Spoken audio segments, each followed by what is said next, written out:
Good evening, ladies and gentlemen. We want to welcome everyone to today's meeting of the Rancho Cordova City Council. And we will ask the clerk to call the roll. Vice Mayor Sander is absent at this time, but we expect him to join us momentarily. Councilmember Pulapati. Here. Councilmember Gatewood. Here. Mayor Budge. Here. And Councilmember Terry is joining us remotely. And because we did not notice his location, he will need to ask permission to be able to use a just cause or emergency cause to be able to join remotely this evening. And that will be by a motion, and you can grant him permission to join or not to join, and then we'll need to do a roll call vote. Thank you, Stacy. This is one. And Mayor, I would simply add, under the Brown Act, he will need to state briefly the reasons for the applicability of the emergency circumstances. I'm not sure you're on. Your mic's on, Adam. Sure. But one of the provisions of the Brown Act is the ability to grant an emergency exception to a person who has a specific reason for not being here present in the chambers tonight. And Adam, would you like to explain that a little further? Sure. The body may grant permission for Mr. Terry to participate remotely, and I think he's prepared to say a few words about why he's making this request of you this evening. Okay, then we will entertain that motion. Second. But I Well, think we need a motion no, first. He actually does have to say the reasons first. Reason why first. Okay, so, but we do have a motion, and Siri seconded it. Donald, are you there? I am. I figured I'd keep my germs to myself. I've been sick for the last week and been running a fever the last few days, and I didn't figure I would get anybody sick upon my return. So hopefully, but if you don't want me here, I'll go back to sleep. I'm sure we want you here. Thank you very much. Yeah. So we have a motion by Sander. I'll certify that Donald is actually germ-free in this meeting at this point. He's not contributing to any pathology in the room. We appreciate that. And a second by Siri. David, do you want to say that you're here? I'm present.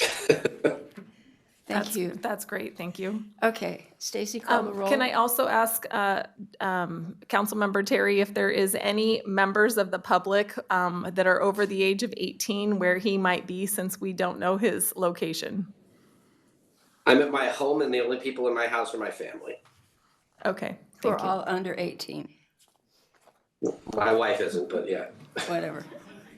But they're not in this room. Okay. If there is, I have discussions with your wife in a minute. I'll be texting her. That's So probably a good thing. let me Okay. go forward Call with the the roll roll call. Vice Mayor Sander. Aye. Councilmember Pulapati. Yes. Councilmember Gatewood. I would like to abstain. No, I'm just joking. Yes. Mayor Budge. Yes, Thank thank you you. very much. Okay, welcome, Donald. Stacy, would you read the, all of the cable information and the how to sign in announcements? Yes, the meeting of the Rancho Cordova City Council will be cablecast on Metro Cable 14, the local government affairs channel on the Comcast Consolidated Communications and AT&T Uverse cable systems. The meeting is closed captioned and webcast at metro14live.saccounty.gov. Today's meeting will replay on Thursday, June 22nd at 9 a.m.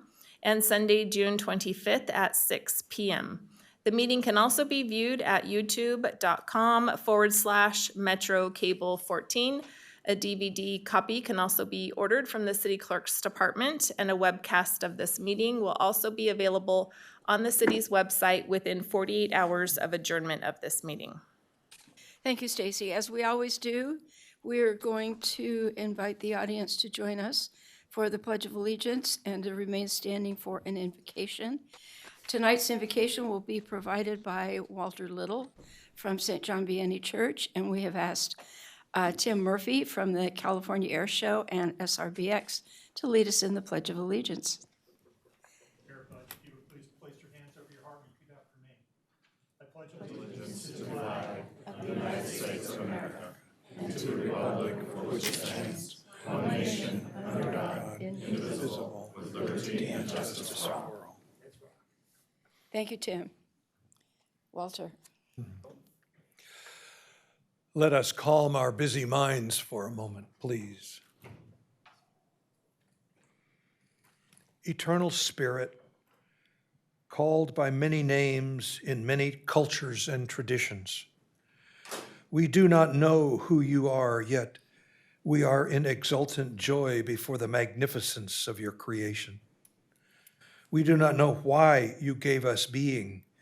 Still, we thank you with every fiber of our hearts for having lit the fire and the divine spark of life. While we cannot define you, see you, understand you, or even comprehend you, we can and do feel your presence and know that we are loved. In the warmth of that love, may we always strive to make the world warless, weaponless, hungerless, just, kind, thankful, loving, and hopeful for all humankind.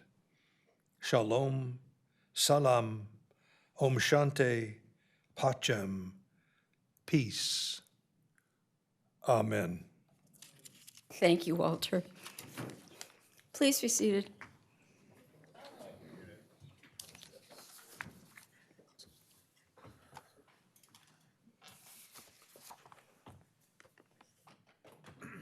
We have no presentations tonight, so we're going to go into public comment. Stacy, do we have anybody signed up for public comment? Can we first read how to share public comment? Oh, for sure. I'm sorry. All the yellow on this page just really confuses me. Yes, ladies and gentlemen, let's remind everybody, please, that we always have an opportunity for people to address the council on items that are not on the agenda. And please remember also that for items not on the agenda, we cannot take action, but we can certainly put you in touch with a staff member or schedule something for a future agenda item if necessary. We would ask that you take 3 minutes and please state your name and your community of residence. Stacy. Yes. Let's start with those that I have received speaker cards from. First, starting with Barbara Thoman. We're going to start with Barbara. She's here in the council chambers. Following Barbara will be Sharon Coates, Michelle Forrest, James Garcia, Kathy Birch, and we'll take it that far. You'll have up to 3 minutes to speak, and thank you for being here. Both speakers work. Yes. Good evening. My name is Barbara Thoman. I'm at Mobile Country Club. A couple of us are here to thank you. Thank you, thank you, thank you. I hope I don't tear up. I have a couple of thank yous from some of the residents that couldn't be here. Is it okay if I read them? Oh, absolutely, please. And then I'll make my comment, if I even have one. Okay. One comment is from Gordon. Thank you. I feel safer,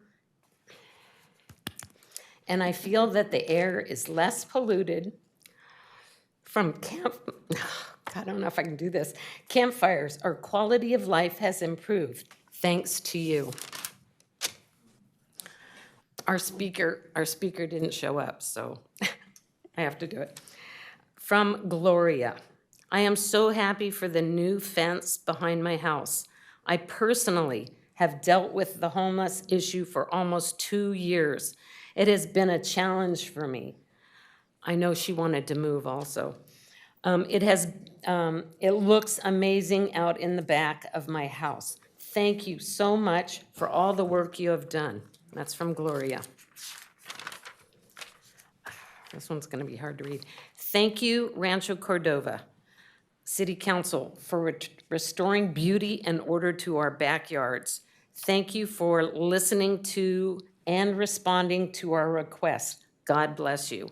And that's from I'm not sure who that is. Thank you for being all the people you, it's a thank you. I cannot read her writing, and that's from Carol. For me, I had faith. I had total faith that this would happen. You can't even imagine the birds, the squirrels, ducks. We haven't seen turkeys yet, but I know that they're gonna be so happy. Garrett, thank you for showing up when they were moving them out. I spent every time the police came in to clean up, I took pictures. I even have pictures of all the cleanups. You can't even imagine. And then the final, and even now, there's still a couple of things. And there's the guy that had the boom box. He comes through occasionally, but it's quiet. It's so quiet. And we had to thank you, because without you and the board and the police, it wouldn't have happened. Thank you. You are so welcome. I assume the four of you are here. We have staff here tonight who were involved in that, and I know they appreciate hearing that. I've been by, and I know that it's continuing to stay clean, so this is good. Well, also to see actually people riding their bikes. We have residents. Legitimate people riding their bikes. That's what I'm talking about. And we have residents that have dogs that can walk their dogs. They want to go beyond the gate. And I said, no. We don't need that. Yeah. And I know Drew with the city was putting, I haven't talked to him in a while, but he was going to do a grant for beautification, which would be so lovely. Super. But thank you. Thank you all for coming tonight.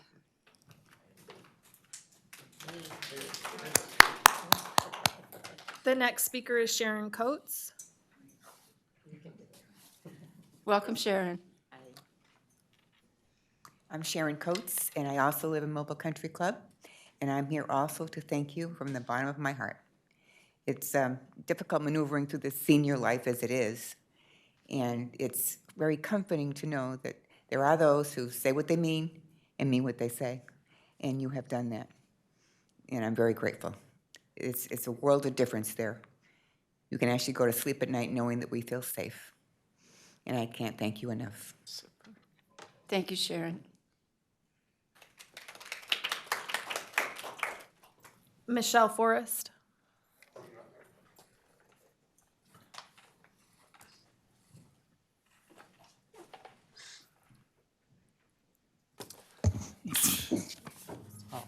Gotcha. Love this technology. That's fine. My name is Michelle Forrest, and I live in the Country Mobile Home Park.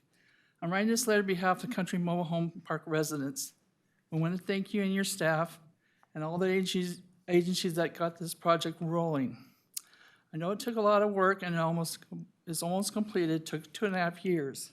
Fence looks great. It's nice for all the agencies to work together. Thanks for walking the Citrus Road Pike Path with some of the residents, which Garrett I saw out there. It's so pleasant to go out. It's so pleasant to go out the back gate and not see camping, yelling, loud music, fireworks, trees catching on fire, trash, and the smell. The smell's gone. Last month, more and more residents are coming out of their homes, not being afraid, but be able to walk and ride their bikes and use their scooters. A lot of them were afraid to leave. Now I'm trying to get a lot of them out there. The theft rate has gone down since the homeless were removed. The residents living here have worked all their lives and they just wanted to retire in peace.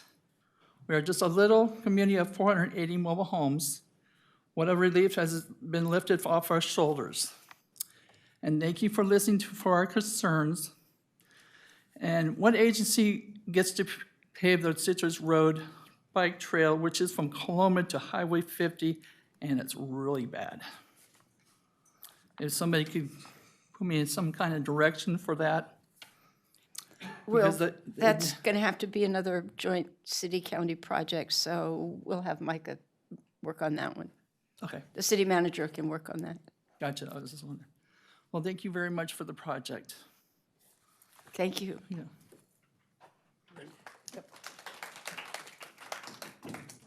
Next speaker is James Garcia. Following James will be Kathy Birch.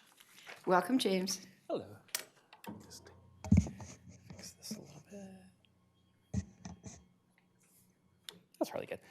Hello, I'm James Garcia, resident of Stone Creek. I'm here tonight just so I wanted to kind of have an idea of why we had traffic sensors placed along Baroque Road Drive on a federal holiday. What data are you expecting to gain from having this out on a day when banks are closed, school is no longer in session, and many other businesses have the day off? There were sensors placed along Baroque in the past, and the residents nearby were informed that there should be traffic calming measures put in place. By placing the sensors down once again on a non-standard day, the reading will be flawed, will not be able to provide the true nature of the issues on Baroque Drive. There are currently 4 sensors placed for who knows how long. The last time was less than 24 hours. I noticed it this morning between 7 and 8 o'clock this morning. Having the sensors in several locations was a good idea, but unless this was done on a typical day when school was in session and not a federal holiday, this creates an unfair depiction of the real traffic that we face in the Stone Creek neighborhood. I hope that the city is smart enough to keep these up long enough to capture real usable data as opposed to a limited holiday. James, actually, the city manager has information for you. That's great. Thank you, James, for your email and your interest. They did get placed today Yep. to basically be starting tonight, basically at 12:01 a.m. They start their count to 11:59 p.m. tomorrow. So tomorrow is the day that they're doing the count. Only a day. Wow. And by the way, that one of them enables is still... that enables them to count even the early birds, like at 4 and 5 in the morning. That'd be nice. Just still, it would be great to have more than a 24-hour period. One of them is actually already starting to come up. That one's closest to Prospect Park and Baroque. So it's between Kilgore We'll look at and that. So just letting you know. If you see those, please let us know. Oh, yeah. Yeah. And that's why I mentioned that in my public comment with the pictures, so you can actually see it starting to come up too. So, We'll look at that. I actually had an experience with one on Folsom Boulevard. yeah. And it's, potential safety, biking, It is. car hazard, anything else, but it would be great to have a longer period of time than one day. So I really appreciate it. Thanks. Thank you, James. Kathy?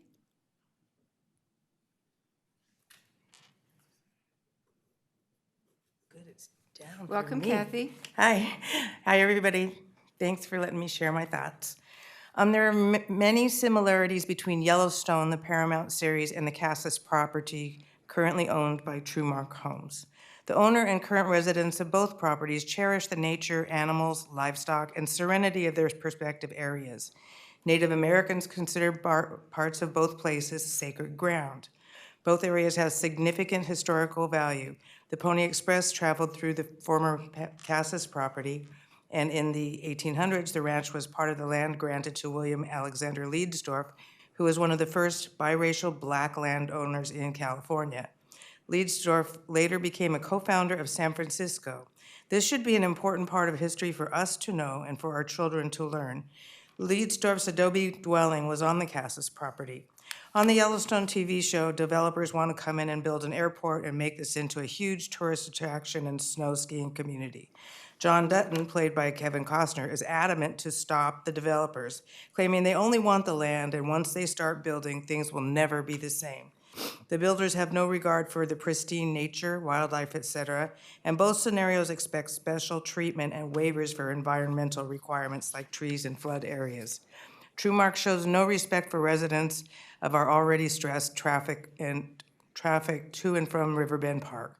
Truemark is allowing for only 2 access roads to its development of over 400 residences, one of which involves opening Sterling Park Drive, a quiet dead-end street with custom homes. Potential traffic and air pollution don't seem to bother the developer. Truemark plans to have a public easements for walking and riding abandoned, as well as a fisherman's trail that many use to walk the river to go fishing for many years. What will one of the last open areas to the American River look like in 100 years? That depends on what we do now.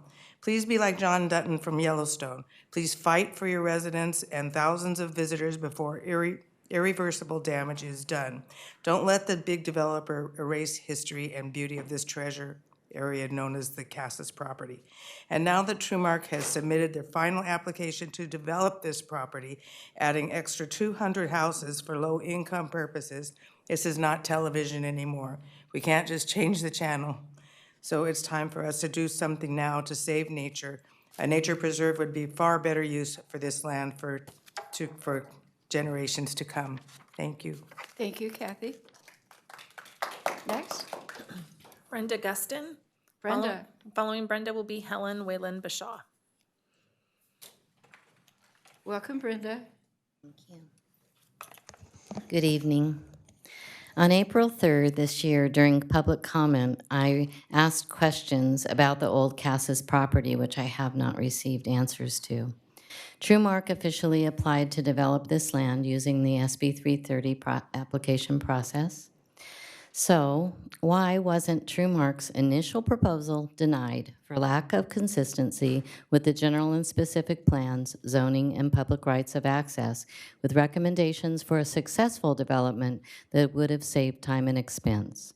The city general and specific plans and MND for zoning prohibits building in a floodway, consistent with Title 23 of the California Code of Regulations, which prohibits construction of year-round dwellings within an adopted plan of flood control absent a major variance, which the developer failed to obtain and then withdrew their application. The Housing Affordability Act does not require, encourage, mandate, or authorize local governments to violate state law for the purpose of approving a project that provides for a mix of moderate income and above market rate properties. Both the initial project proposal and this new one violate California code regulations. The city of Rancho Cordova told Trumark that they needed an EIR. Why was the developer allowed to continue to illegally grade, desecrate, and degrade the land without permits, seek a review as those permits entail, and without any legal consequences as clearly outlined in the Rancho Cordova grading, tree protection, and stormwater protection municipal codes that have been repeatedly cited by the citizens to the governmental officials and their staff?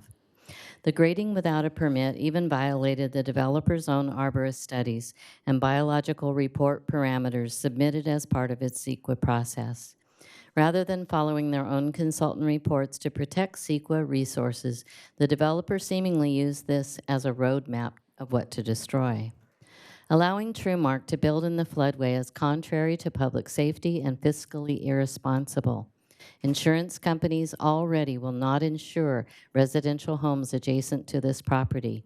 It is infeasible for the developer to assure neighbors, the neighborhoods adjacent to this floodway, safety and able to obtain their insurance. Their properties will be in greater danger of flooding. This new proposal under SB 330 is contrary to the general plan, which states under safety element, discourage the use of fill to create buildable area within the 100-year floodplain except in extreme circumstances consistent with all other applicable policies and regulations, and after review to determine potential impacts on wildlife, habitat, and flooding on other parcels. I'm done. Thank you. I had a little more, but I'm done. Thank you. Thank you, Brenda. Welcome, Helen.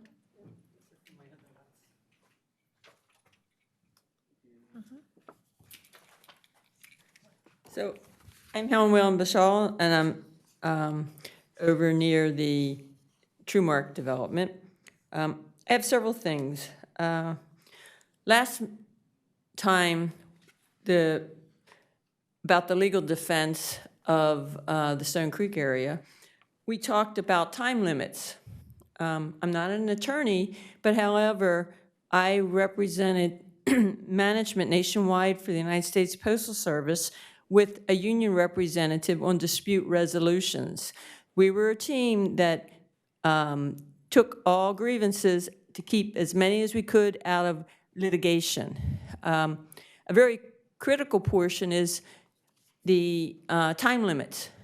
And before any of the other things are brought forward, the time limit element needs to be addressed. Here we have, week after week, we have the people from Stone Creek talking about the fact that the deadline went in 2018.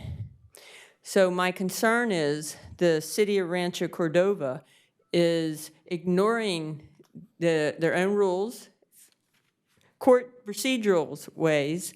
So we're now going to be the city of trees, the playful city, and the city where the residents have to sue their own government officials to get them to conform to the basic procedures that are outlined in the bylaws and what started the city, and the basics of court procedures.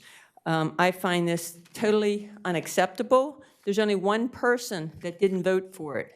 And Dave, your house is going to be the new floodway with the development, because Trumark will be above the levee that protects those 17 custom homes that were authorized or put into place in 1973.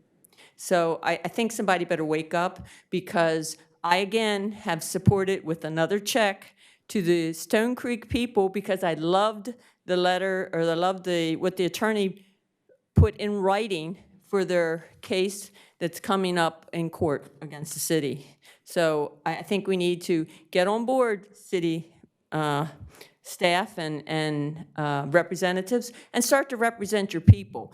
If you don't know the rules, have some training sessions, because that's real critical. I'm finding out that very few people that haven't been around during the inception take time to read the procedures. There's no reason why we've paid Elliott Homes for the land that was probably untimely for them to build on anyway. That I'd like to see somebody look into. Thank you. Thank you, Helen. Next. Those are all the speaker cards I have for general public comment. If you are in Zoom and would like to raise your hand, please do so now. In the meantime, the city clerk's office has also received written public comment via email. Those emails have been distributed to the city council. They've been placed on the city's website, and they have been printed for those who are in the council chambers and are in a binder in the back of the council chambers. Those emailed public comments came from the following individuals: James Garcia, Brenda Gutston, Marilyn Metzger, and Valerie Knipschild. And Mayor Budge, I do not see any hands that are raised in Zoom. Okay, thank you, Stacy. Then we'll go into council reports. Donald, do you have a report? No, not really. I was traveling for work all of last week. Well, I guess the week before. And last week I was either working from home and being sick, so didn't attend much of anything and didn't have any boards or commissions to attend. Okay, thank you. Garrett? All right. So we'll start out with happy Juneteenth. For you guys that don't know, on June 19th, 1986, enslaved African Americans in Texas were told they were free. A century later, people across the United States continue to celebrate this day, which is now a federal holiday. So we will have some discussions going forward in the future whether we should have council meetings on Juneteenth Day. But that being said, happy Juneteenth Day, and I'm glad that we're able to celebrate this cultural milestone for my community.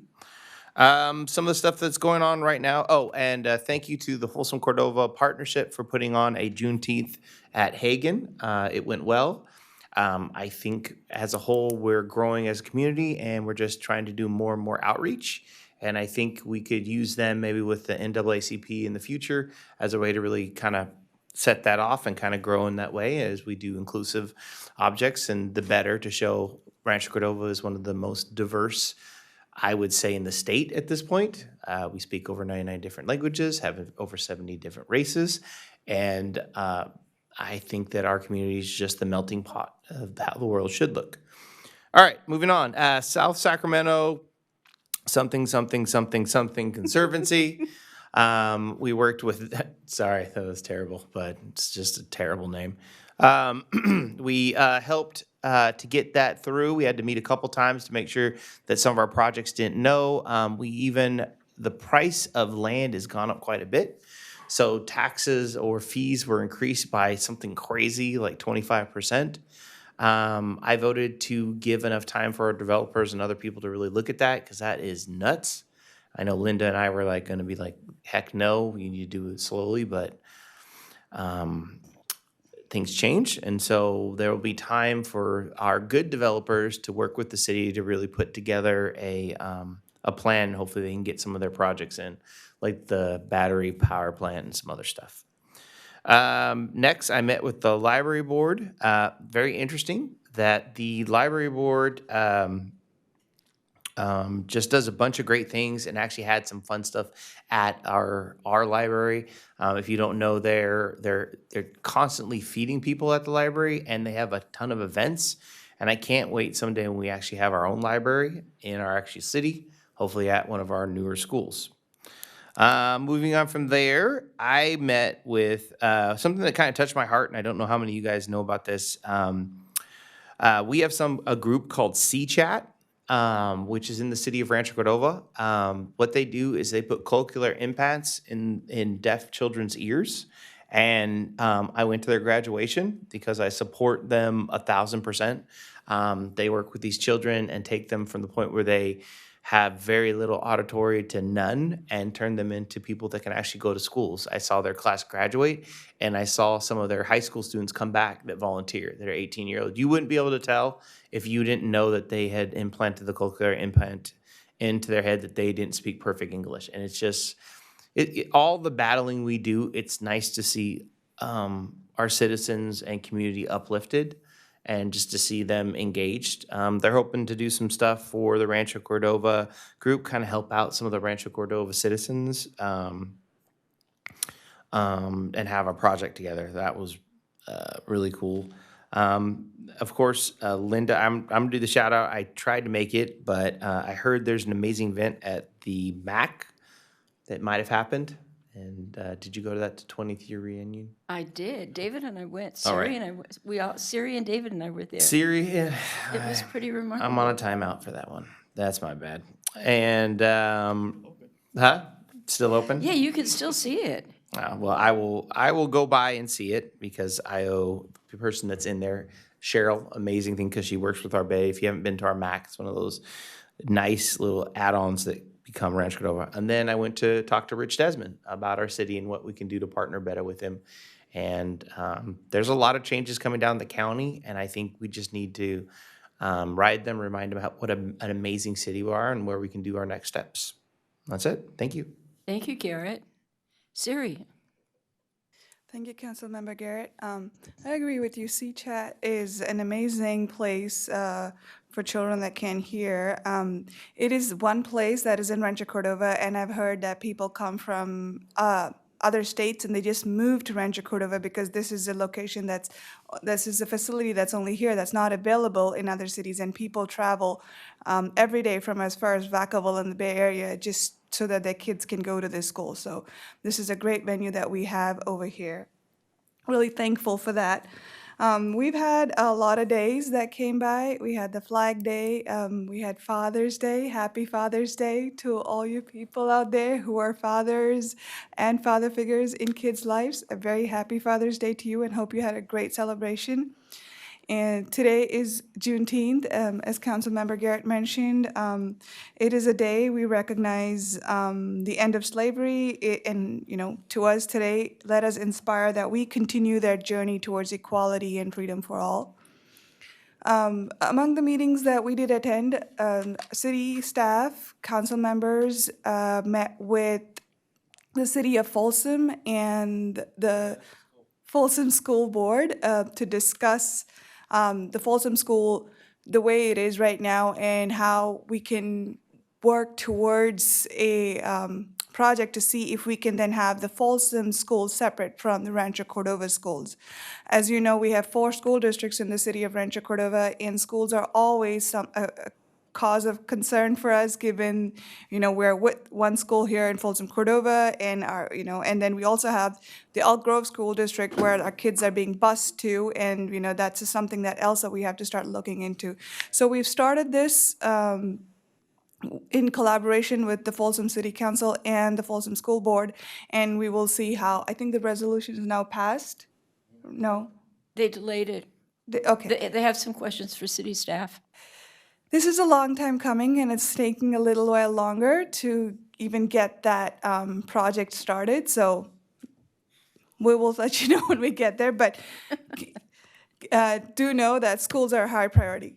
Well, and you got to remember, that's the first, I mean, I don't like to toot our horn, but that's the first time the cities that I can recall have ever come together in a meeting with the school district, had discussion that was just frank, that said, hey, it's just not working out. I think it would be better if we separate, but let's do a study just to see if that really makes sense.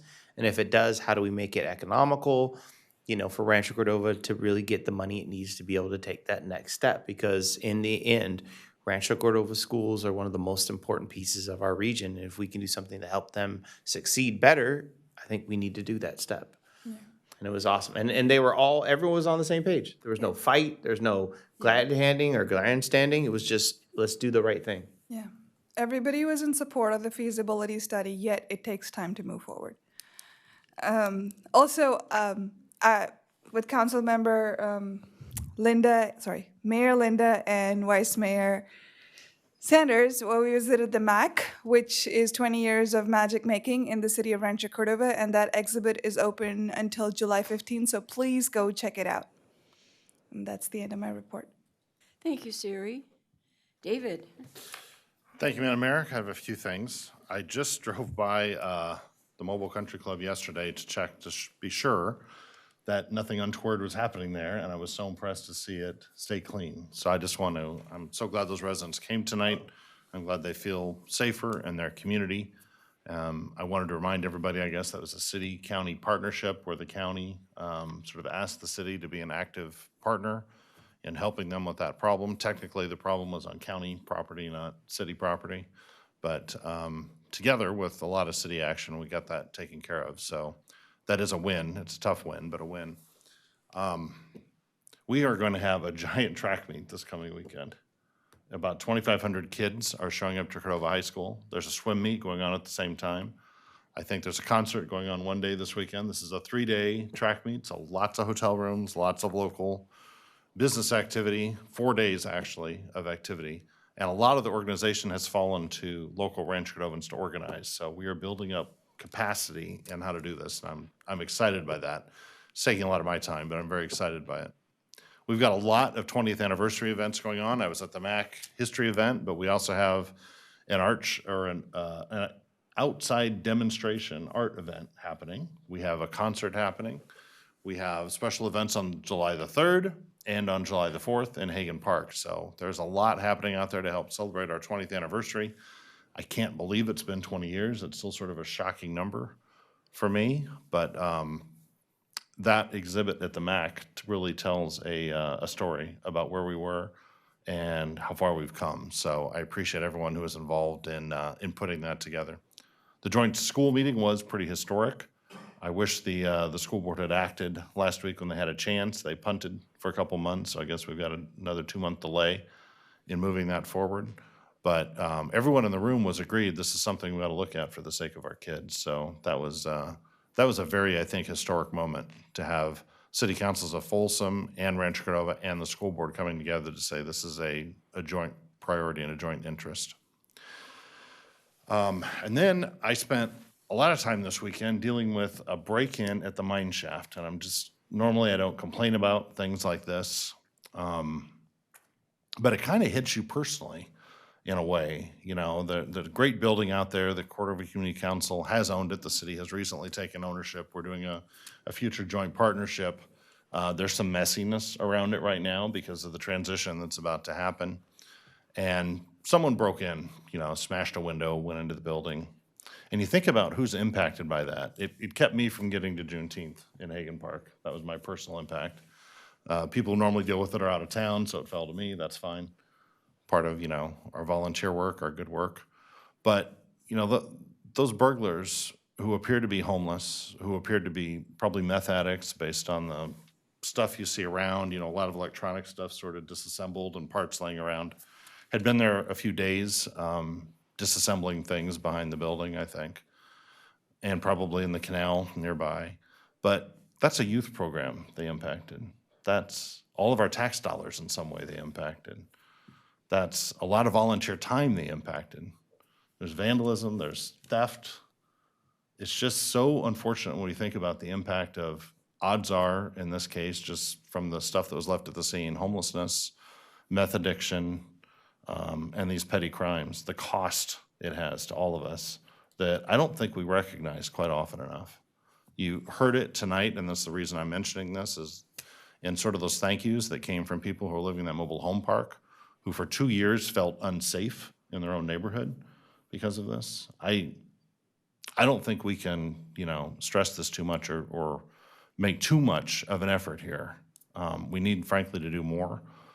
And our city has been a leader in this in the region, but, we as a region, we as a state need to step up. These costs are real, and I don't think in a quantitative way it's getting better. I think overall for the region, it's getting worse in terms of the crime and the numbers of people who don't have housing. For us, those numbers are going down, but still, we have a burden. So that's just my reflection over the weekend. Editorial comment. for Yes, today. my editorial comment, and, it wasn't just one break-in, it was more than one, and it was many trips back and forth to the site as things kept happening, so. But on a separate note, happy Juneteenth. Happy Father's Day for those of us who are fathers or mentors or caregivers for people. There's a lot of positive stuff going on in the city that I'm really happy about, and a lot going on in the next month, so much so, I don't even know if we can keep track of it all. But that is a good thing. So that is my report. Thank you, David. So you're right. On top of our joint meeting with the school district and the city of Folsom, and the HCP, and Father's Day, and Flag Day, and Juneteenth, Regional Transit met and discussed their budget. But the interesting part was getting reports on the SACOG project, which I think is Green Means Go, and transit-oriented development at Regional Transit, and attending what would have been a ribbon cutting for a new electric vehicle charging station that's been added to the Power Inn Light Rail Station. There's a company I don't think anybody's ever heard of called Giddy Up. And, yeah, Giddy Up. And it's not a horse, but it's designed to generate horsepower through electric vehicle charging. Ha ha ha. Very bad. David is right. The exhibit, there's two exhibits at the MAC at Mill Station. One, the history, the 20 years of Million Dreams downstairs, and then another art exhibit upstairs. I got a really great tour of the Food Locker. They run a phenomenal organization.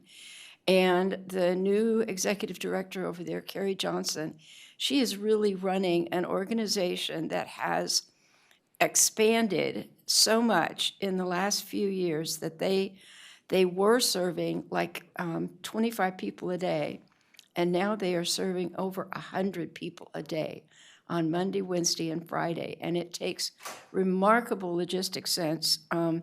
I told her the only thing that separates the Food Locker from the Sacramento Army Depot is the fact that they don't actually have a conveyor belt.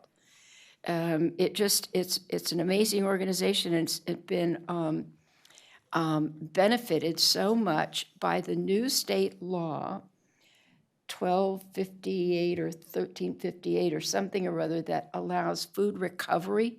So she has 9 grocery stores that send her food that is outdated, or like there's one apple in the box that didn't pass muster, so they jettison that box, and all of that is delivered to her all the time, and it's just absolutely remarkable what they're able to do over there.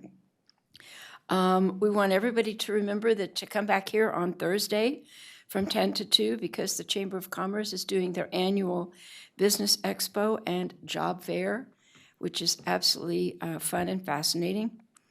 And I think that's it, and I would ask that we adjourn tonight in memory of retired County Supervisor Jim String. Bless his heart, the gentleman was 93. He was one of the most kind and considerate individuals that you would ever meet. And I know there are people in the audience here tonight who knew and worked with Jim and agree with me that he is a person who will be missed. He represents an era of civility in government that is often woefully lacking today. And so we'd ask that we adjourn tonight in the memory of Jim String. And I will turn that over to the city manager for his report. Thank you, Mayor. Just a couple of additions to some of the topics that we already talked about tonight, and then a couple new ones. But one is just Citrus Road, and really appreciate the Mobile Home Country Club folks coming in and talking about the difference that's made, and really just want to recognize a couple of the staff members who are really involved in that.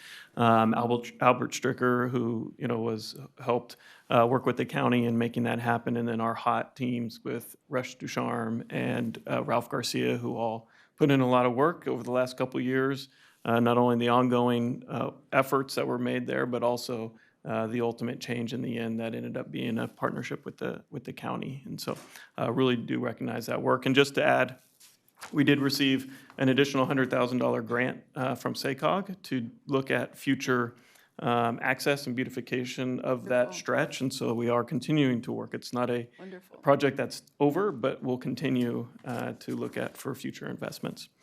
The other, just real quick, is the MAC has their 20th year anniversary opening. Really appreciated being there for that. And again, want to recognize some of the staff that was a part of that, putting together. One is Cheryl Gleason, who runs the MAC and does a great job, but also our communications team for putting together the different boards and things that were part of that presentation. And I did wander around City Hall a few times, wonder why things were missing off the wall, and found them over there at the MAC. So that was I felt better about that they were still in good hands, in a good place.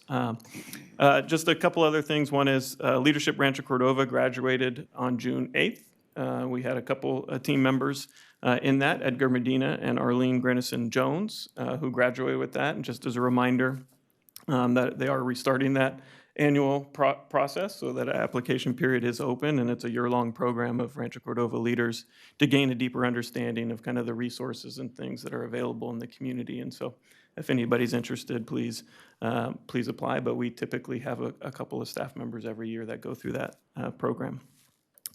And then last but not least is Juneteenth. And as Councilmember Gatewood started, today is the celebration of Juneteenth, and really wanted to emphasize the importance of this day. We did have a lunch and learn today on Juneteenth with our city team, and really want to recognize Delisa Verdone and Dolly Fowdle, who put that program together. And we had over about 40 staff members attend, and really honor this day and honor that celebration. And so it was really good attendance from the city team at that lunch and learn today as well. So with that is my report. Thank you. Super. Thank you, Micah. Very interesting. Okay, then we'll go into our consent calendar. Items on the consent calendar are deemed routine in nature, and they can all be approved with one motion unless a member of the council wants to pull an item for discussion, or we have public comment. We do have public comment for items 9.6 and 9.7.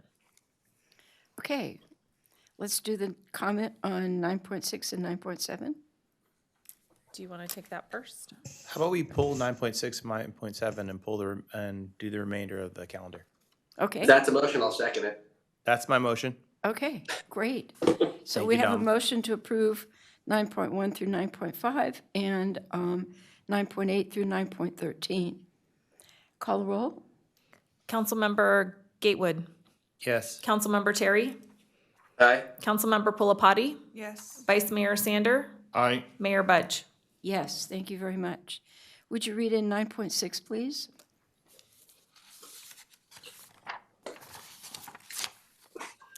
The subject for 9.6 is approval of the annexation boundary map for the Logista Center project and annexation to the City of Rancho Cordova Community Facilities District number 2008-1, street lighting and road maintenance. And we have public comment? We do. We have a couple of speaker cards for those in the room. James Garcia, if you would like to come forward, and Helen Whalen Bashaw. James. Is this going to be for 9.6 then? 9.6. Okay, perfect. Okay. Hello, City Council and City Manager. Welcome, James. I'm James Garcia, resident of Stone Creek. You all know me. But I'm here before you to request that you pull item 9.6 as the location for this item is under challenge by litigation and as such should not be allowed to process further impacts on the residents. At the last City Council meeting, the compliance with the mitigation measures of the Z-Spa had not been fully realized regarding the Swainson's Hawks land. Since the approval of the City Council for the project, there have been several sightings of the Swainson's Hawks on the Lodge Center land, proposed project site, and along the green belts within Stone Creek neighborhoods. If the project continues to move forward, these protected birds will lose more of their hunting/breeding grounds. Having all steps in the process completed before issuing any permits or annexations into the street lighting and road maintenance is jumping the gun. Because again, we should not be doing that, especially if there's litigation impacting this, because who knows what may change as a result of litigation. So don't think that it should be approved at this time. Thank you, James. Thanks. Helen? Welcome, Helen. Hello, I'm Helen William Bashaw, and I'm here to oppose 9.6 for the similar reasons that Mr. Garcia has brought out. We're putting the cart before the horse. The city should not be spending any money that has something in litigation that is due to enhance the item that is up in litigation. For short, why are we making these improvements when this site might be nixed? But then again, the city's probably going to buy the land from this builder, just like you did with the Elliott areas. I want to know why we haven't preserved the 40 acres and done something with the 40 acres that was supposed to be set aside for the Swenson Hawk. To date, I do not know of any area within any 40 acres within this area that has been preserved. It is my opinion that when there is land that is to be set aside for the use of nature or public, that land should be enhanced before the rest of these things go forward. We should not be putting in these lighting and road maintenance things when we do not even have a court ruling on whether the build itself is legal because of the things that Stone Creek has put in their legal document, and in particular, the timeliness issue. That timeliness issue, no matter how small, anybody on the board or anybody that is contracted through the city, you've got to settle timeliness issues. Anything you do past getting a settlement on timeliness issues is money that's being thrown down the drain. But then it appears the city of Rancho Cordova has a lot of money. Thank you. Thank you, Helen. City Attorney, are there comments on the procedure here? No, I'm happy to answer any questions, but approval of this item would be consistent with prior actions you've taken. Mayor Budge, can I just also acknowledge that we received a couple of written public comments from James Garcia and Jennifer Garcia. Those were also distributed to the City Council. They've been placed on the city's website, and they have been printed in a binder in the back of the council chambers, and there are no hands that are raised in Zoom. Thank you, Stacy. Colleagues, questions, Albert, comments? could you do a brief description of why we do these? Or Elizabeth, go right ahead. Yeah. Sorry. Yeah. I've been teaching Dahlia and Aaron how to do these. That's why their name's on the staff reports, but I've been doing these, created the districts. And with all of the annexations that we do, when new development moves forward for various, whether it's transit tax or road maintenance or the stormwater utility. A couple of these are the subject tonight. It's to collect money for their fair share of maintenance impacts, whether we're maintaining the stormwater system, the streets and the street lighting, or providing other kind of services like police tax. So these annexations are very routine. You see them regularly. In fact, these ones I looked were on boundary map number 37 in this particular district, and the stormwater were on boundary map 33.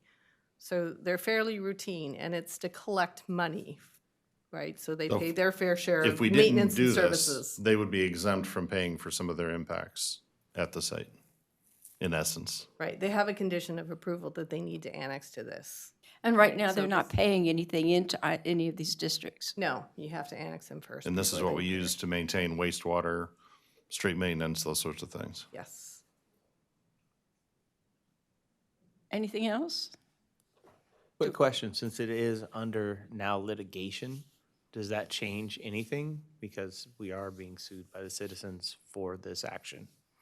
So should we not vote for it because it's under litigation, or that doesn't stop it? Or if it's in litigation and they turn out, they say no, then it goes away? How does that work? So in the litigation, they will have the opportunity to ask for an injunction against future city actions, but there is not one currently in effect. Do we have a motion, one way or another? Can we hold this? So I think the reality is of moving these, kind of projects forward, and what will happen is at some point, as this conversation moves forward, but these are routine areas that if it doesn't move forward, or we'll have to kind of figure out when to come back, this is basically a pretty important step in the process in order to actually get the impacts from these projects as far as if they move forward and if they pull building permits. This is basically the activity that allows us to put these on the assessment for them to pay their fair share. And so it is an important step in the process to move these forward in order to not get behind in the process if it does move forward or they do get permits and do those things, that these are an important aspect of adding them to the annexation. This does not give them permits. This does not give them any of those things. This basically just annexes them into the district to allow us to collect the appropriate and the impacts for maintenance, both storm and roads. At the can I point ask a when their question? permits, at the point when their permits are issued. Correct, at the point where they get their permits. That's later. Anything else? So can I ask that? Can I ask a question in a different way? Donald? If they don't get their permits, would passing this have made any difference? So let's say they get an injunction or something like that, or they're forced to do an EIR. There's a bunch of outcomes that I know the residents are seeking. Would this make any difference one way or the other in that? This is just us saying that if you meet all of the challenges that are being thrown at this project right now, and some of them were shared by the public today, and they're availing themselves to the courts to make their case. Passing this, if the residents win or something like that happens, this is still in effect for this project, but only if they pass all of those hurdles, correct? Completing these annexations, if the project never moves forward and we move forward with these actions, we'll have imposed a tax, but we don't turn the tax on until such time as they get a building permit. Right. So it's an administrative action in a way. But it the answer- does, and to Micah's point, it doesn't affect the ability one way or the other of getting a permit or denying a permit. We're just setting it up to make sure that we collect the fees if they ever get a permit. Correct. They can't get the permit until these are completed. This is similar to being annexed into the sewer district. There's a lot of areas that have had to be annexed into regional sand because they were not included in the original boundaries or amended boundaries of the sewer district. And if something is ever built there, regardless of whatever it is, You want them to have sewer service, you want them to pay their fair share of roads and street lights, you want them to pay their fair share of storm drain, whatever. Yeah, that's exactly what this is. Correct. Yeah, And if they never get a permit, then we would never collect the tax. correct.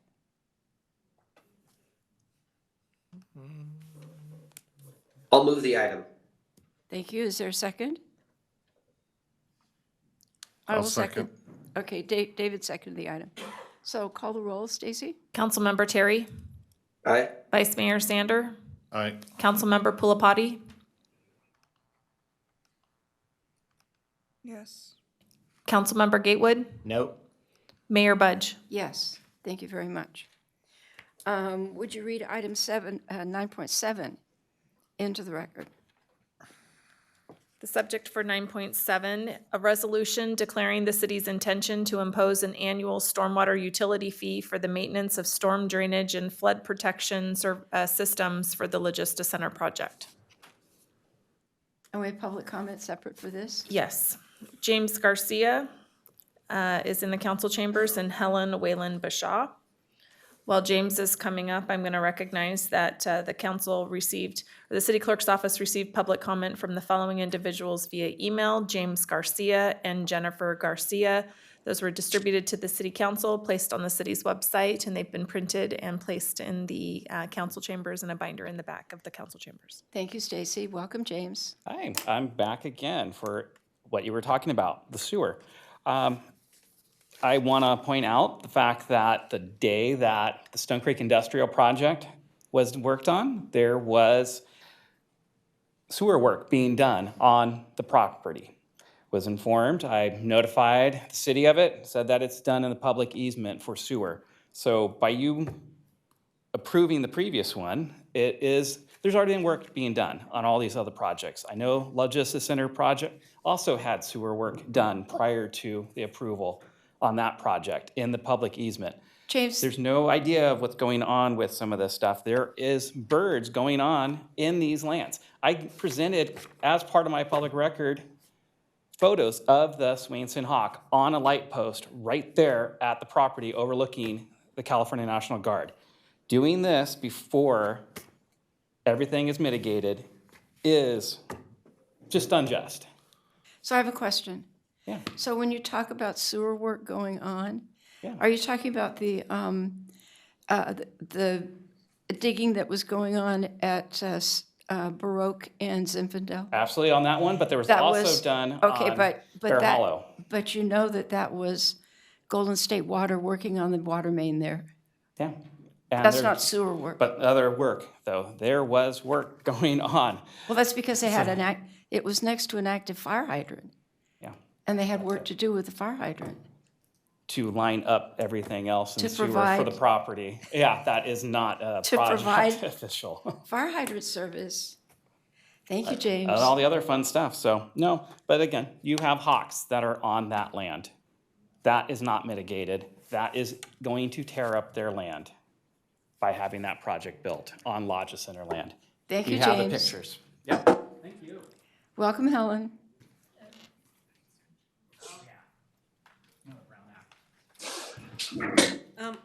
I think there's a little Brown Act violation going on here, Ms. Budge.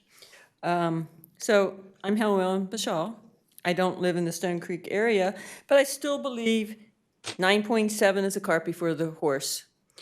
And the reason I believe this is, once again, you're putting in modifications that are probably unique to the 600-foot building that you're going to put in. If indeed it gets nixed and that land has to be developed in accordance to what was in place back in 2002, you're not going to have these big buildings. You're going to have a group of little buildings. So that is a different type of underground utilities that are needed. My big thing is, you're putting all this forward. Where's the 40 acres that were supposed to be set aside for the Swenson Hawk?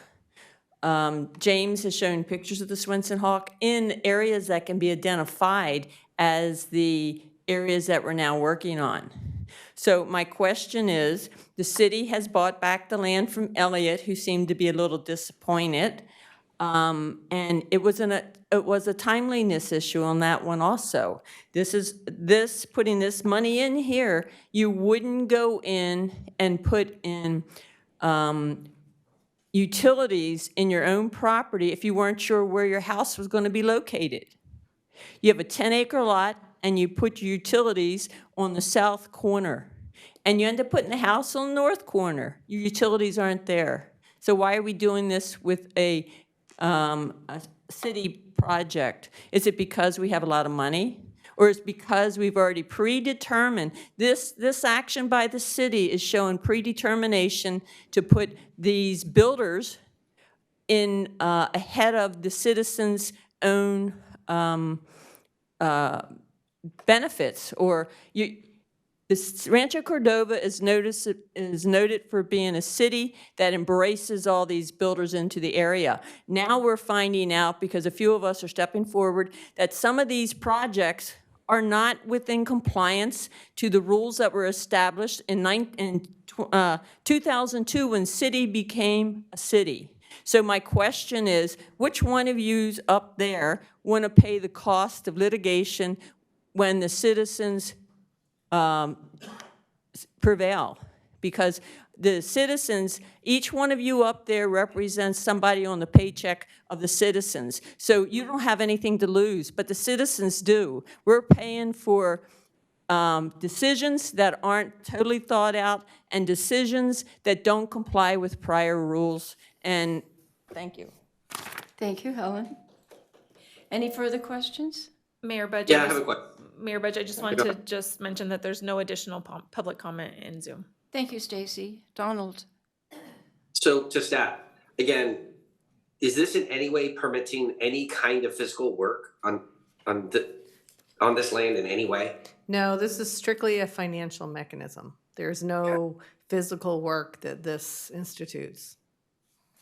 And I appreciate Mr. Garcia's passion for this, and I get his frustration too with where some of these things are going, but that's not what we're voting on tonight. What we're voting on tonight is a tax to be collected if this project is ever approved.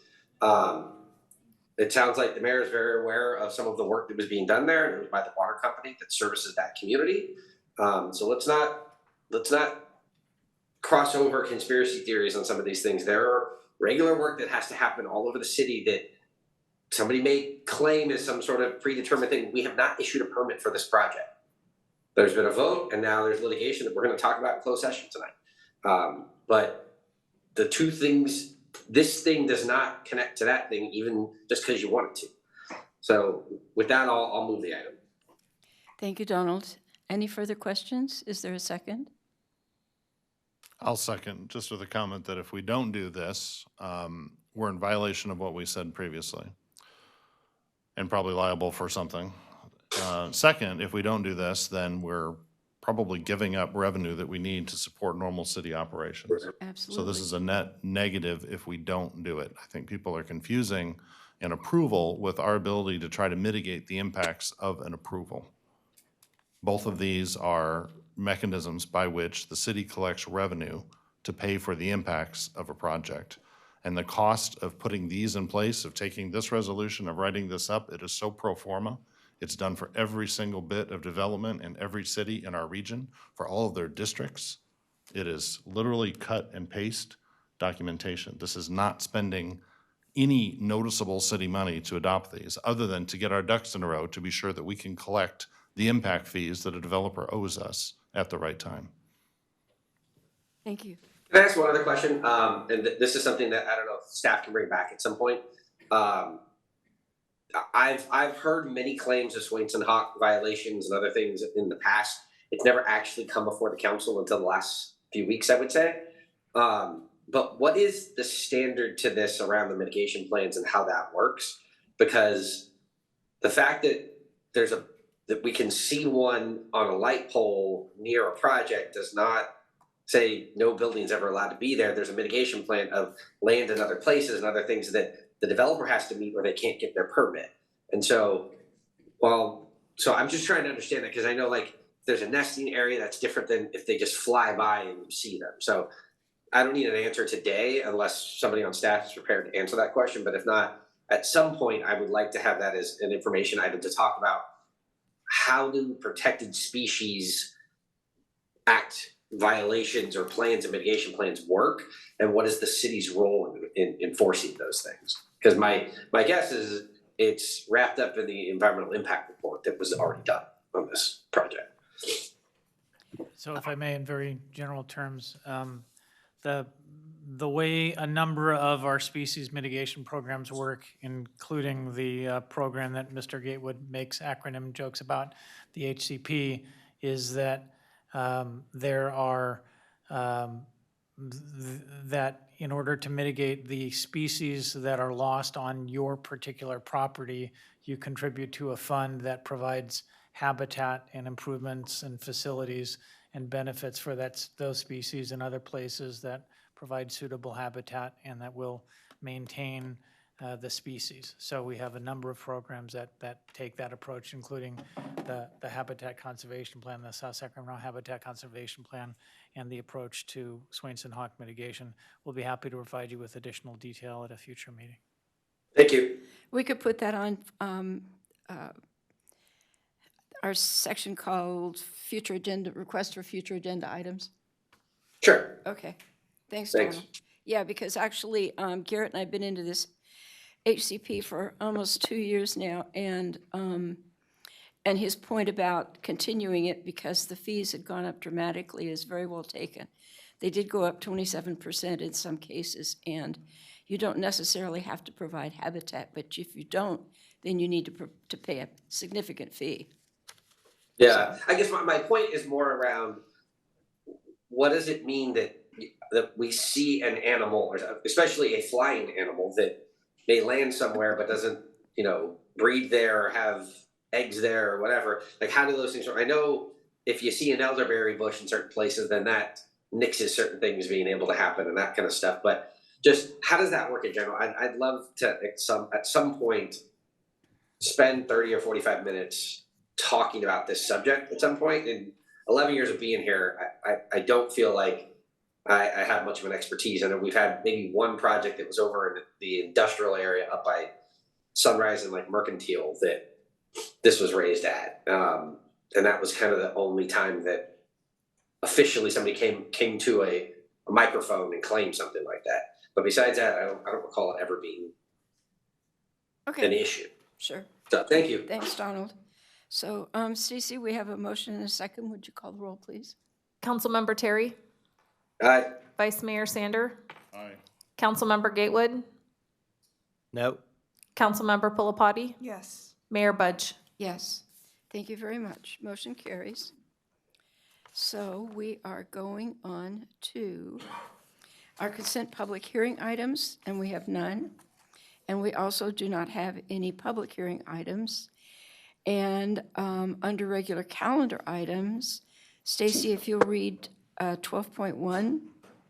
And actually, before the clerk does that, I'm going to need to recuse myself from. Right.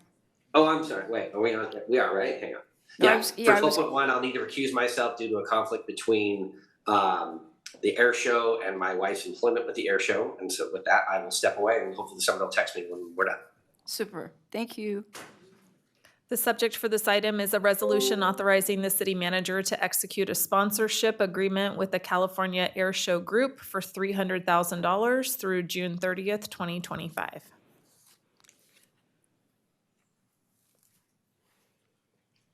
You guys are on.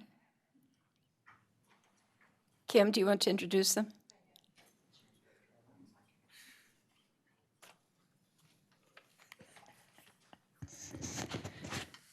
Good evening, Mayor, Council. Kim Duran, Cara Giorgio, City Administrative Services Director, as well as the city appointee to the California Capital Air Show Board. The California Air Show Group is a local nonprofit organization which has been successfully promoting and operating the California Capital Air Show at Mather Airport for over 17 years. In late September, early October of each year, the skies above Rancho, Cordova become a bit louder as jet teams and performers fly into town for this annual family-friendly event that honors our region's aviation and military heritage and inspires young people because we believe that if you can see it, you can be it. Beyond the annual airshow event, the California Airshow Group also focuses on giving back to the Rancho Cordova community with STEM events offered to inspire young minds, such as the recent Positive Altitude event that served over 1,400 area students.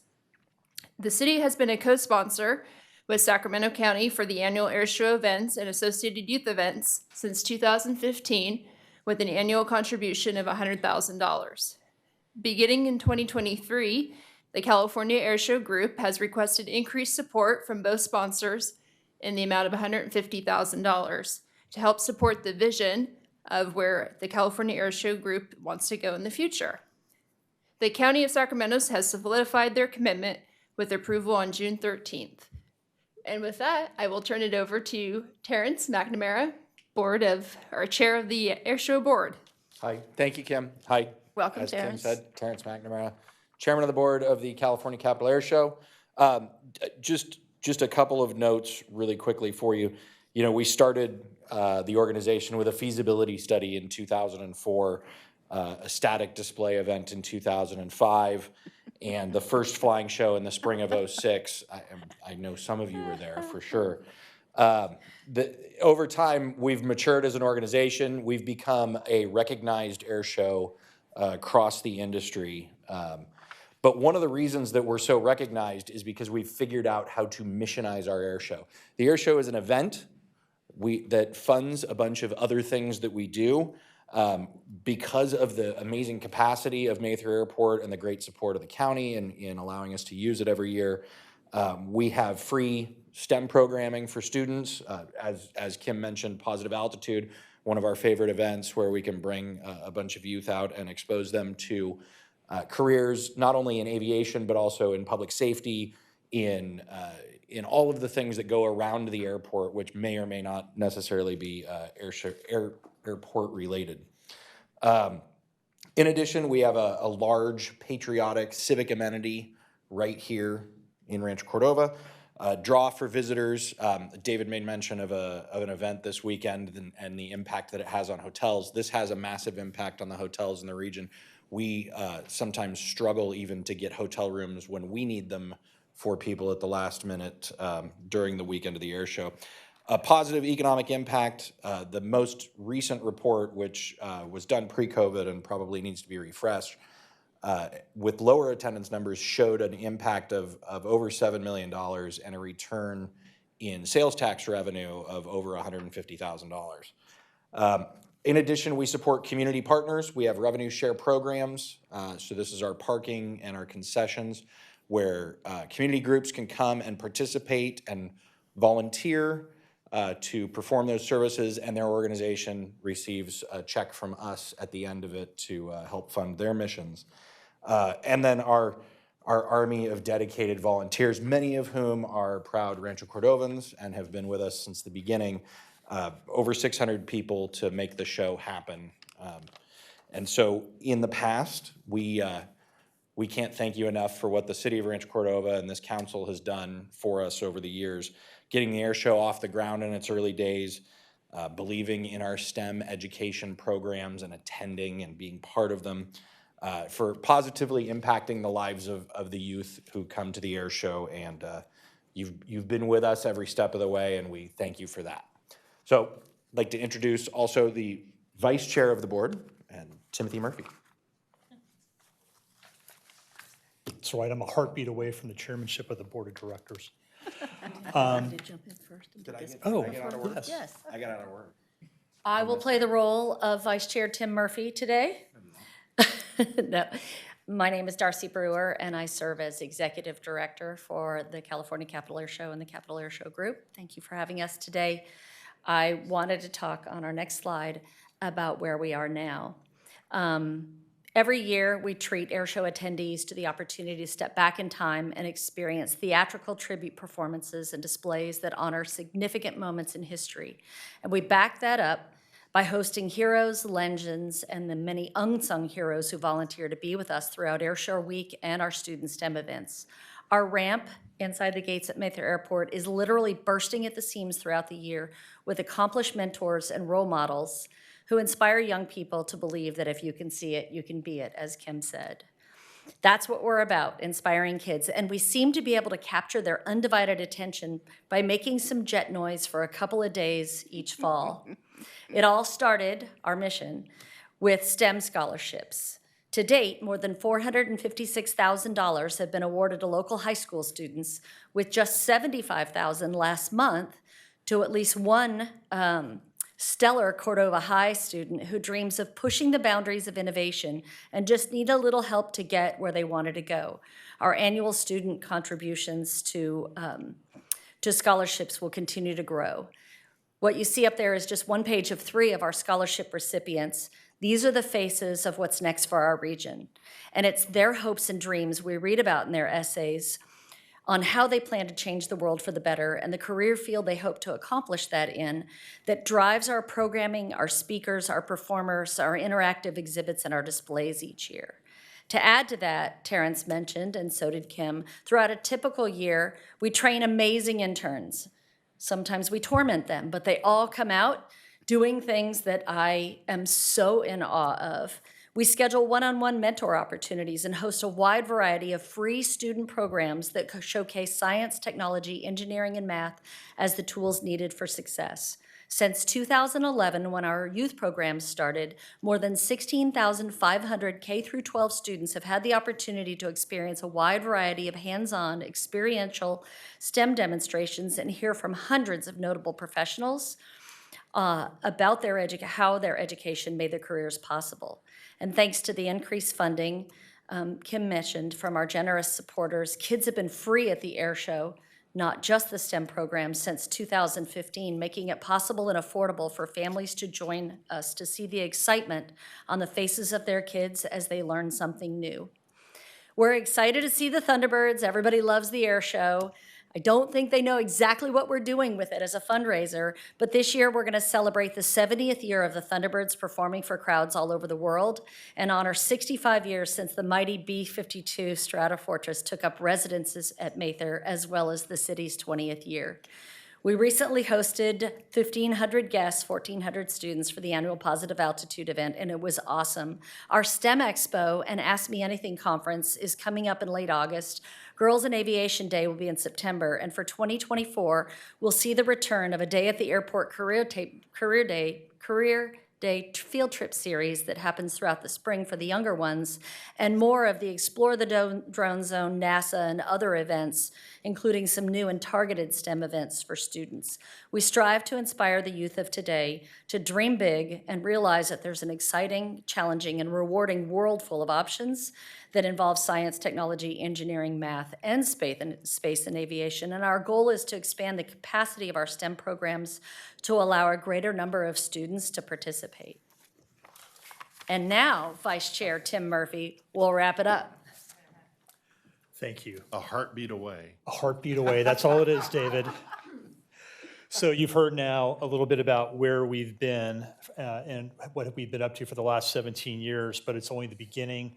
Our board of directors, we recently had our strategic planning retreat, and we are focused very intently on the strides that we're going to be making over the next 17 years. So the Capital Air Show Group, a 501c3 nonprofit, we're very proud of the STEM accomplishments that we've made over the years, but it's important to recognize that aviation, space, engineering, design, robotics, drones, and other STEM careers are changing rapidly, and the air show wants to change to get ahead of the curve of that. So there's a lot more that we can do, and a lot more that we will do. So as has been explained, the air show is but one day. What it really is, though, in fact, it's a massive career day for our year-round STEM programs. And this is a unique platform to share what the future holds with the students in Rancho Cordova.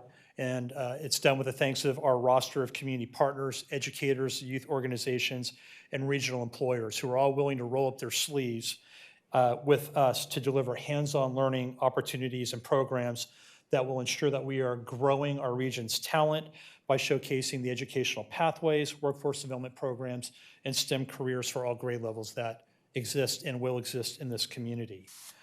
Our goal is to increase the STEM capacity of our programs and to thoughtfully develop more programs and expand the number of students that walk through our gates every year. Using the power and magic of flight to capture the attention of kids, we want to get as many K through 12 students' eyes open as is financially possible, to show them that the world of possibilities involving STEM in ways that they never knew were possible is before them. So we'd like to thank you for allowing us to share our plans with you. You can count us looking ahead the next 5, 10, 15, 25 years and beyond about what we're going to do. And to help illustrate that, we have a short video that we want to share for you about how we are changing the world for students one at a time.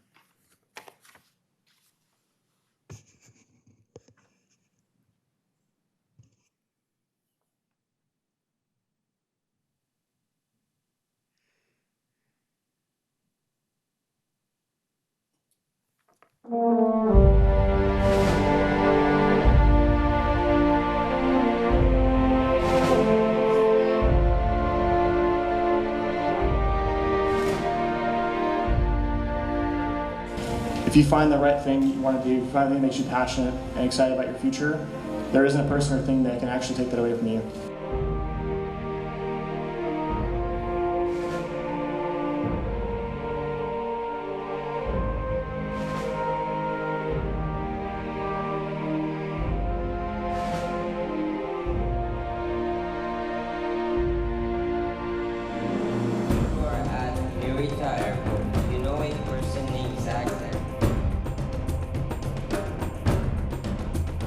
So don't run from something that's hard. But if you do, make sure you're running to something that's worth it.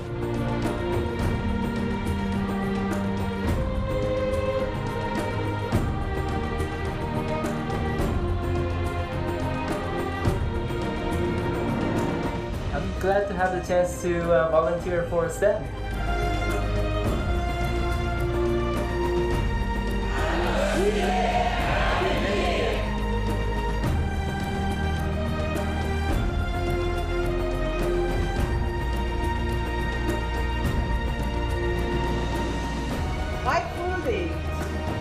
Many years. I will see it and I can be it.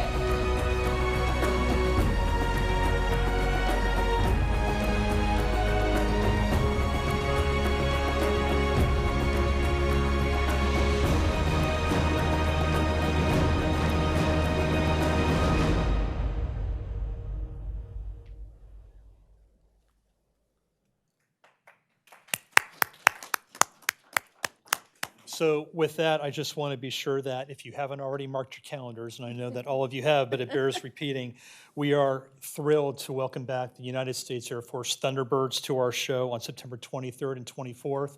They will be leading a full lineup of amazing pilots, flyers, and exhibitors who will be out at the show. So we'd like to thank you very much for the support from the city of Rancho Cordova, and look forward to seeing you all out there this fall. Thank you very much. Thank you all. We need a motion to approve this resolution. Can I So ask a moved. question? Sure. I'll second the motion. Okay. But I asked a question. This might be a hard question. I apologize for that because you guys do great work and I don't want it to be a hard question.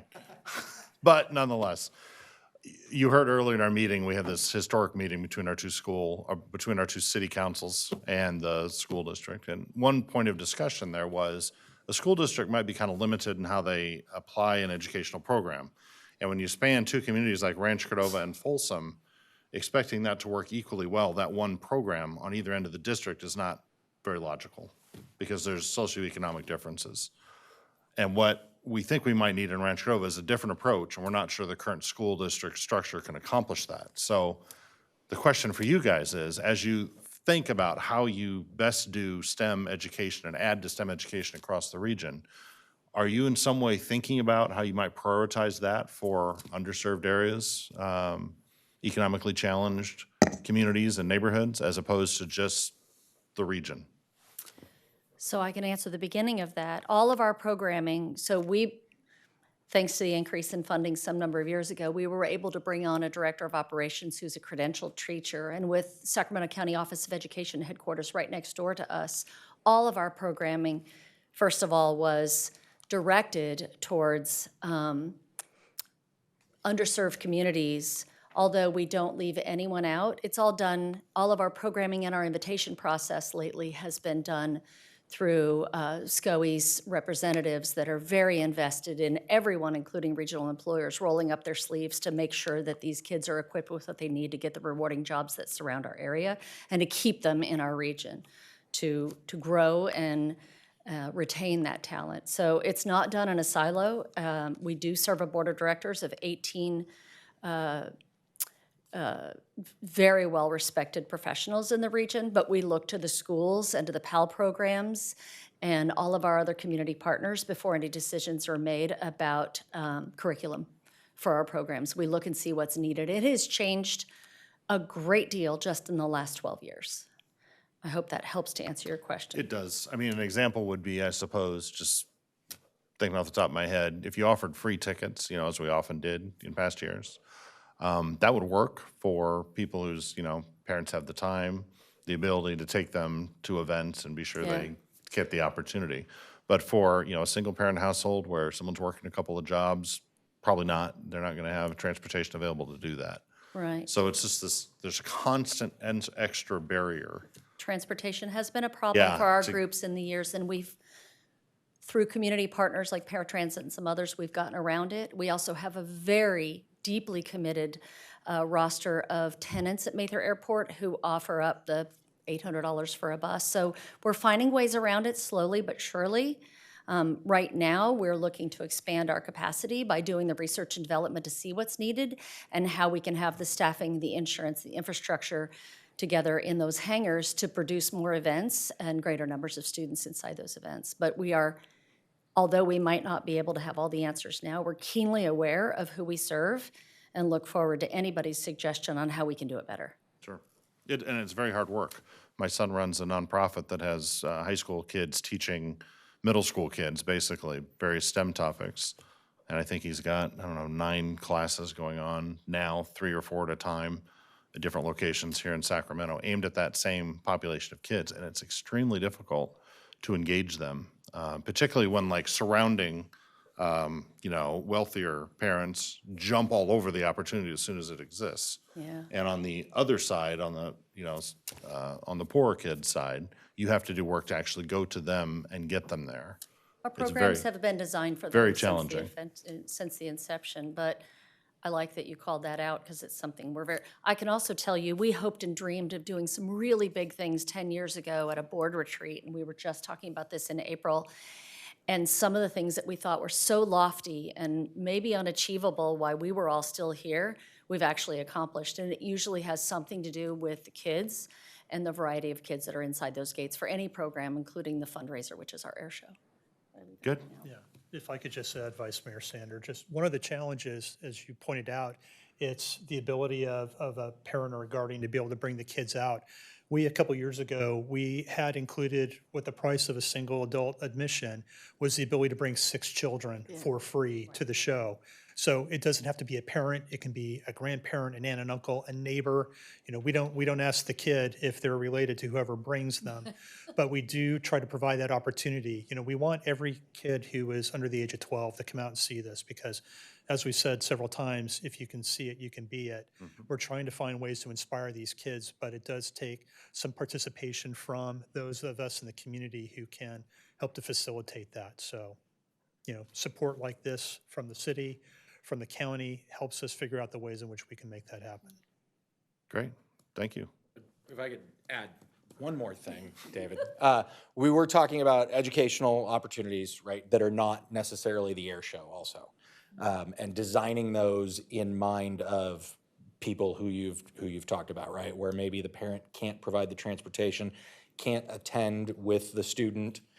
That's a major focus of our planning for the future for our educational programs. So I think that fits nicely without giving away too many details with what you're talking about.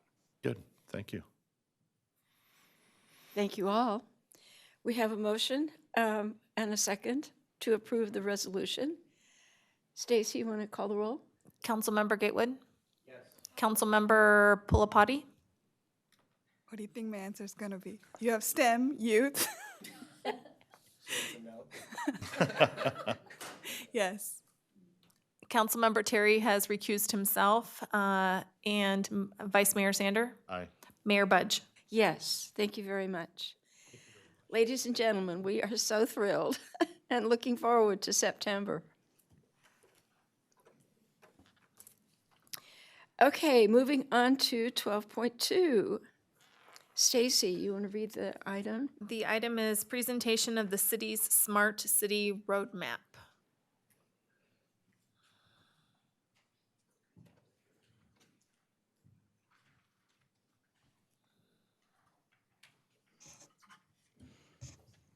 Welcome, gentlemen.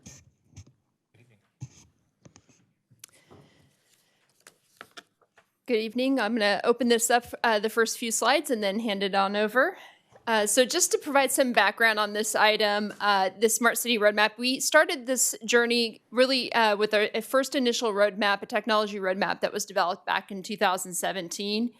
And that initial roadmap really focused on identifying the need for the city to replace a lot of its out-of-date enterprise business applications. The city, since that time, over the last 6 years, the city has, I'm happy to say the city has completed a number of these initiatives that were in that initial roadmap by implementing systems, including our Tyler EnerGov land management permitting and licensing system, on-base document management, Civic Clerk agenda management, Office 365, OpenGov, which is our tool for the online budget book, and most recently, the Central Square Finance Enterprise. The implementation of all these systems sets us in a good position for really what I see as the next chapter of technology, the city's technology journey as we continue to move forward to become an even smarter city. So while the work effort was underway with that initial roadmap, the city was already thinking about what comes next.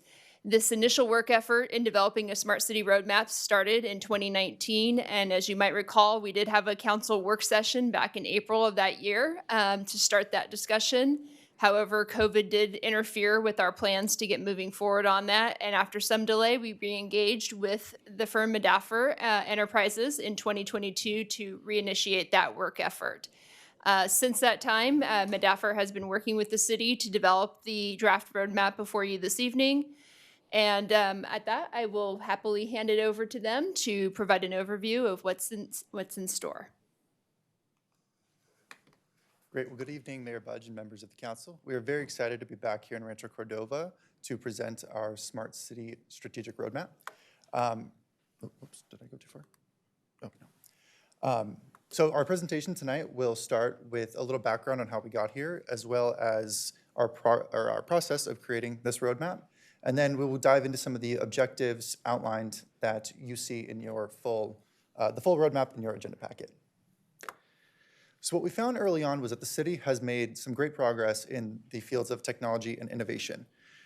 Some examples include how law enforcement uses technology such as ShotSpotter and ALPR in their investigative efforts.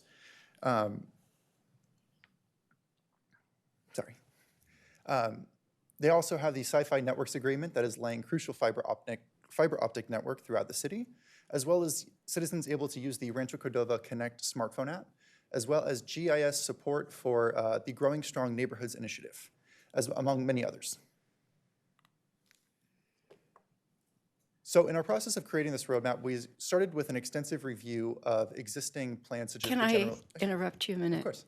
The city manager reminds me that although we are all 100% in on the air show, we forgot to take public comment.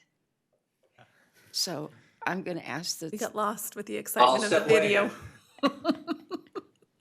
So Donald's off for a minute. So is there any public comment on the air show? The city clerk's office did not receive any speaker cards.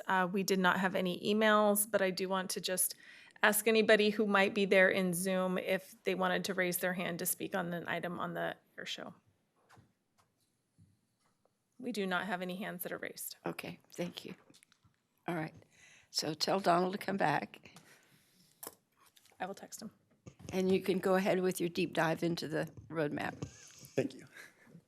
So basically, this is just a little bit of our process on how we created the roadmap. So we started with an extensive review of city documents, such as the general and specific plan, as well as taking a look at recent developments and successes in other cities. We then held more than 20 interviews with key city staff members and members of subject matter experts. We also gained feedback from you when we spoke back at the October City Council meeting. And we also got feedback from the business community of the Rancho Cordova Area Chamber of Commerce. So what do we do with all those ideas? Well, we broke it into 4 main focus areas that was based on what the city wishes to achieve.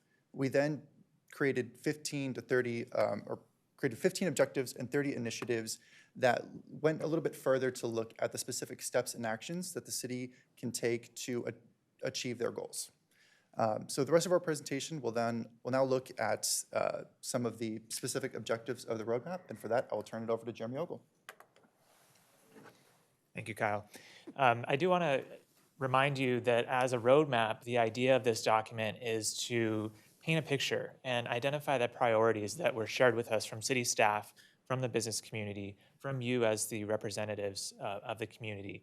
So unlike a master plan that has numerous specific action steps, what we have here are some big ideas, some objectives that support each of those ideas, and actual initiatives that are either policies or their programs that help to achieve those objectives. And ultimately, this is a look toward the future. And each of these initiatives that we might discuss will be things that require further work, require further analysis. They may need funding from you. And ultimately, it's the City Council's leadership that will take the city forward. Next slide, please. Oh, I have my own clicker. All right, so, and again, we're not going to talk about every single objective or every single initiative just because we don't want to spend an hour going through everything. We've just pulled out a few that we think are probably the most interesting ones to you and to the community, and there are others that we can talk about if you want to get into those after these examples. But the first big idea was to have a user-friendly city. This is all about making it easier for people to interact with the city, whether they're pulling a permit, whether they're trying to find out when their trash is picked up. All of these ways that people interact with the city, the needs that they have from the city, we identified a number of initiatives and steps that the city could take to further improve and make the city more user-friendly. So we talked about creating a digital public records request system. We talked about streamlining facility rentals, making it an easier process to reserve a room.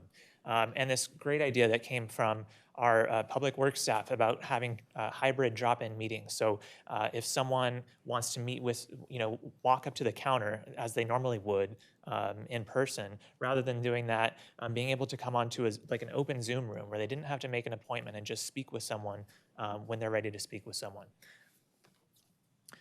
But along those lines, we also recognize that as we create more technology, there are more systems, there are more apps, it's a lot to manage for city staff, and we need to make sure that if we want this technology to be effective and easy for the public to use, we have to give staff the resources that they need to train and to practice and to learn the new features that are being added to these programs. So objective number 2 talks about building this capacity building through staff. And we also talk about strategic leadership support. So, right now we have an IT team that does an amazing job of responding to, the daily needs of the staff. But we also need visionary leadership that can give people ideas. Okay, here's what we're doing on a day-to-day basis. Here's what we could be doing with the data that we're collecting. Here's what we could be doing with the partnerships that we have with different organizations and things like that in the community. So that's already in your budget as a chief innovation officer, chief technology officer. And so that's something that we identified as a priority as part of this roadmap as well. The next big focus area in this roadmap is to be an equitable and inclusive city.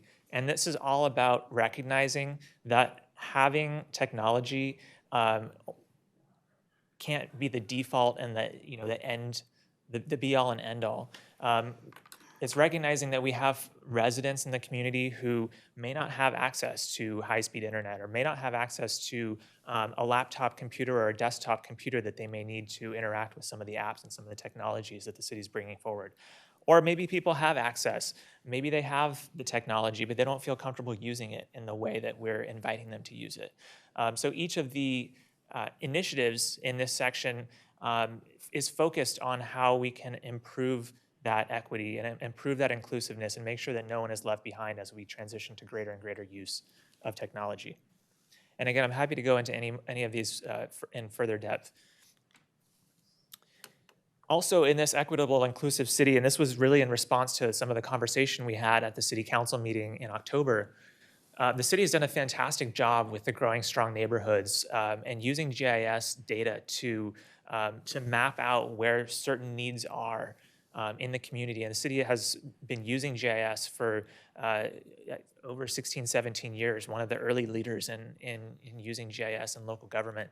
But there are additional ways and additional types of data that we can bring into programs like that that can help the city prioritize and identify where certain needs are, make the deployment of resources more efficient. And so that's what we're focused on here, making sure that needs are met where the needs need to be met.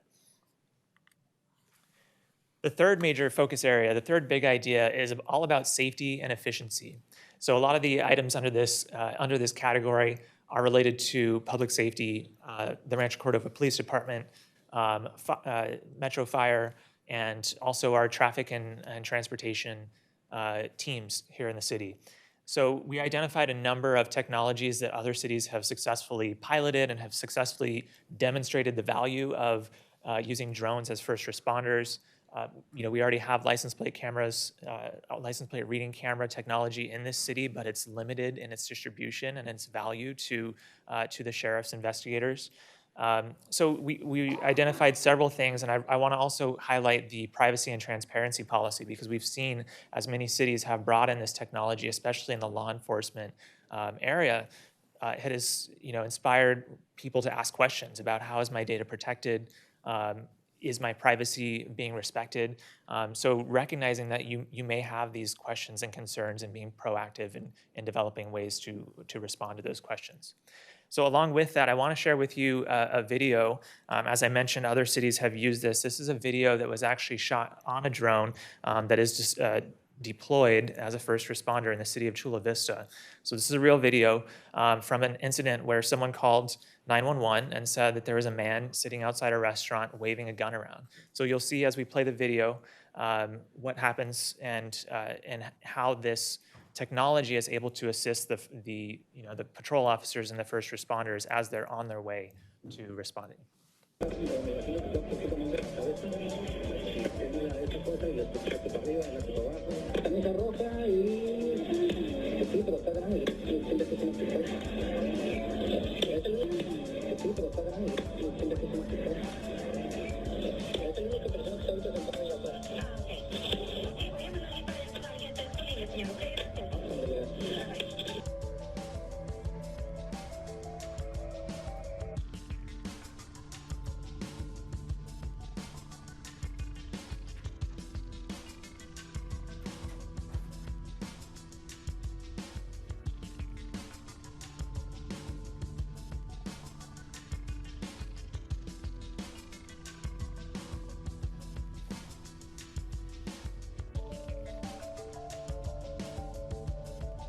So one thing that's happening as this video is being broadcast to the drone operators, it's also simultaneously being broadcast to the mobile data computers that the responding officers have in their vehicles. So they're hearing the narration from the operators and from dispatch. They're also able to see this video live as it's happening.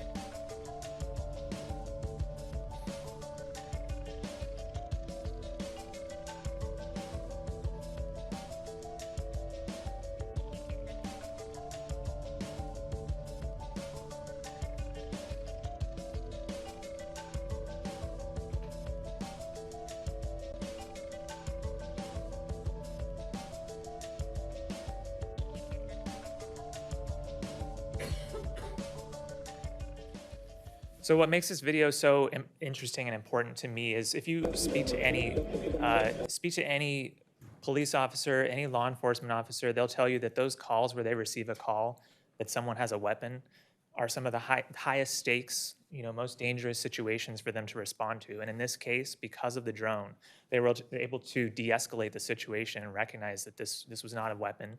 Obviously, it's a person that they needed to respond to, but it protected the safety of the responding officers, and it also protected the safety of the individual who was being contacted by police. So it's just a very powerful example of the impact that these technologies can have. Finally, our fourth big idea and big focus area was City of Opportunity. This is all about business development, human development, and growth, education.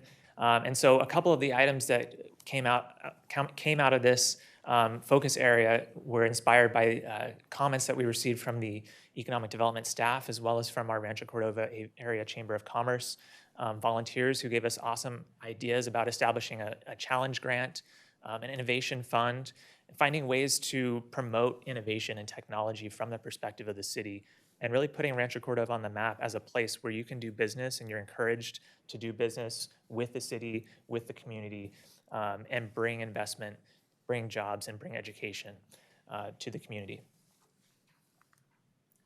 So those, again, were just a few highlights, and there are 37 pages of details about all of this in your agenda packet. With that, I'm happy to answer any questions or share any other information. I just want to thank you guys for putting it together. I mean, it does spotlight, we as one of those cities are progressive when it comes to technology. We're on the, like they call I always say, it's good to be on the cutting edge, but we're on the bleeding edge when it comes to some of the fiber stuff. I know we have a lot of work to do, and I know Mike is up for the challenge in bringing us the real thing, which is people.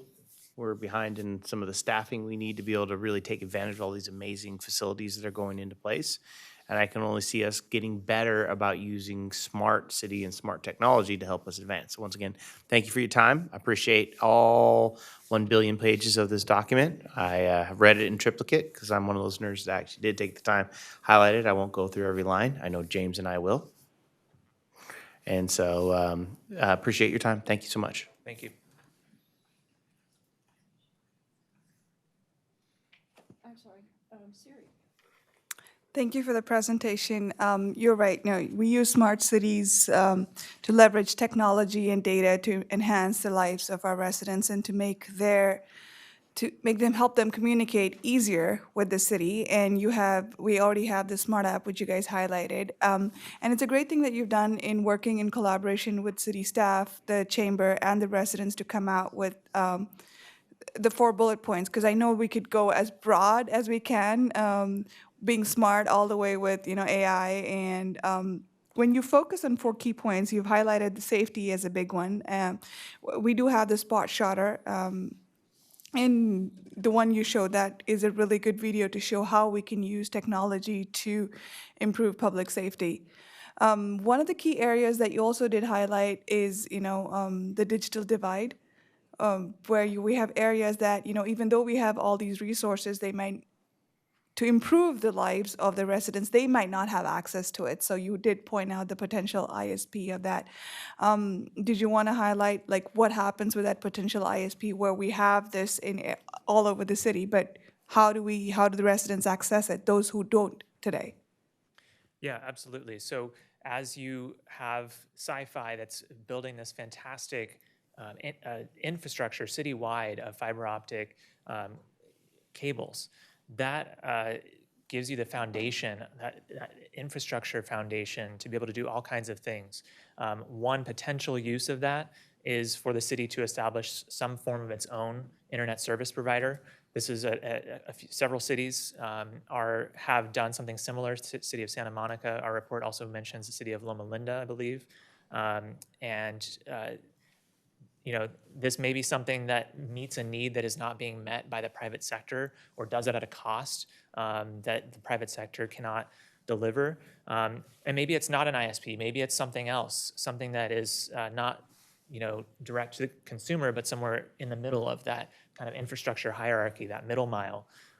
So in this document itself, we're not committing the city to creating an ISP, but what we are saying is that there's opportunities that need to be explored and could go a long way towards delivering that equity and inclusion that we highlighted. Linda, that's what I've been talking about having our own ISP and treating it more like a utility and less like, internet. So, eventually someday we'll be able to offer for a low disadvantaged community almost free internet while still offering it to the businesses at a reasonable rate, which would turn everybody over. In a lot of the bigger cities, I mean, I saw Austin, Texas, and them use it just like that to where they're able to really benefit the citizens at the same time the business district helps out. Donald, did you have any comments or questions? So Linda, I had one more, sorry. I'm sorry, Yeah. Siri. Cities rely on data for making real-time informed decisions, and here we're getting real-time data collections. Do you have any information on how fast a city can go from, their paper trail to getting real-time data-driven decisions? Just a general timeline. It depends on every community. One thing that this city has going for it is that a lot of those foundational enterprise systems that you need to be able to process that data and put it into a format that's useful are already in place. And those were some of the bullet points that Kim highlighted in her first introductory slide. So Rancho Cordova is far ahead of a lot of other cities in building the framework that needs to be in place to be able to use that data, and a lot of it is already being used. As I mentioned, the Building Strong Neighborhoods program or Growing Strong Neighborhoods program. Specifically, it's so dependent on the specific use case or the specific type of data that you're collecting, but a lot of it is available, and it just needs to be integrated in a way that actually fits with the workflows and the processes of city staff and how they operate. Thank you. Actually, I'm really happy to hear that our city is far beyond what other cities are in terms of technology. Yeah, it actually made our job more challenging because some of the stuff that we've worked with other cities on, it's like, no, you guys have already checked that off the list. So it's like, what's the next level up and the next thing, the next phase forward that we can work on? Awesome. Face, Folsom. I'm in. Donald, are you there? Yep, no questions. Thank you. Okay, David. I appreciate your comments about GIS and Growing Strong Neighborhoods. That is something we sort of pushed from the beginning. Growing Strong Neighborhoods is all about making long-term suburban communities healthy, because usually in the U.S. they fail over time. They decline in value, and problems arise in neighborhoods, and this happens everywhere. It's not just a Rancho Cordova thing, but certainly it's a large reason of why we became a city, is to try to reverse that decline that naturally comes in an aging suburb. And we early on took on data and found ourselves kind of at the edge of what we could get. And frankly, now I worry that there may be more tools out there than we're undertaking use of. So I think, for example, about public safety manifestations of this, like the license plate readers you call out, and trying to automate that into a normal police or code enforcement process. I think about situations where, say, the police respond to an event, and when they're there, as a police officer will tell you, if it's some sort of a serious event, inevitably there are code violations around.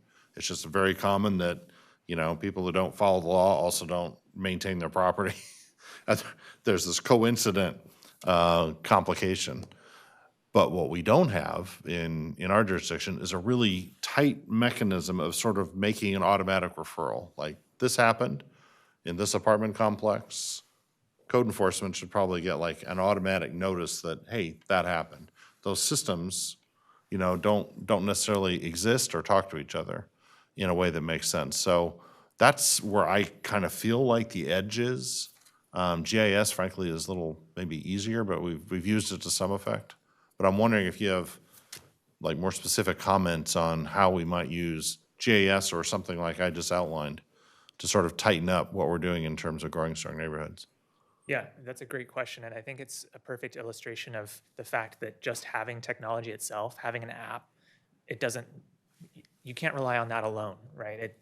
This is about the people who work at the city, the processes that make the city work, and that's why one of the items that we highlighted was that strategic leadership support, having a chief innovation officer, having someone, whether it's a city staff person or someone who can guide the city into looking beyond the app, the software itself, and into process change, things, capacity building among staff. So just to give you another example from another city, the city of San Diego has the performance and analytics department.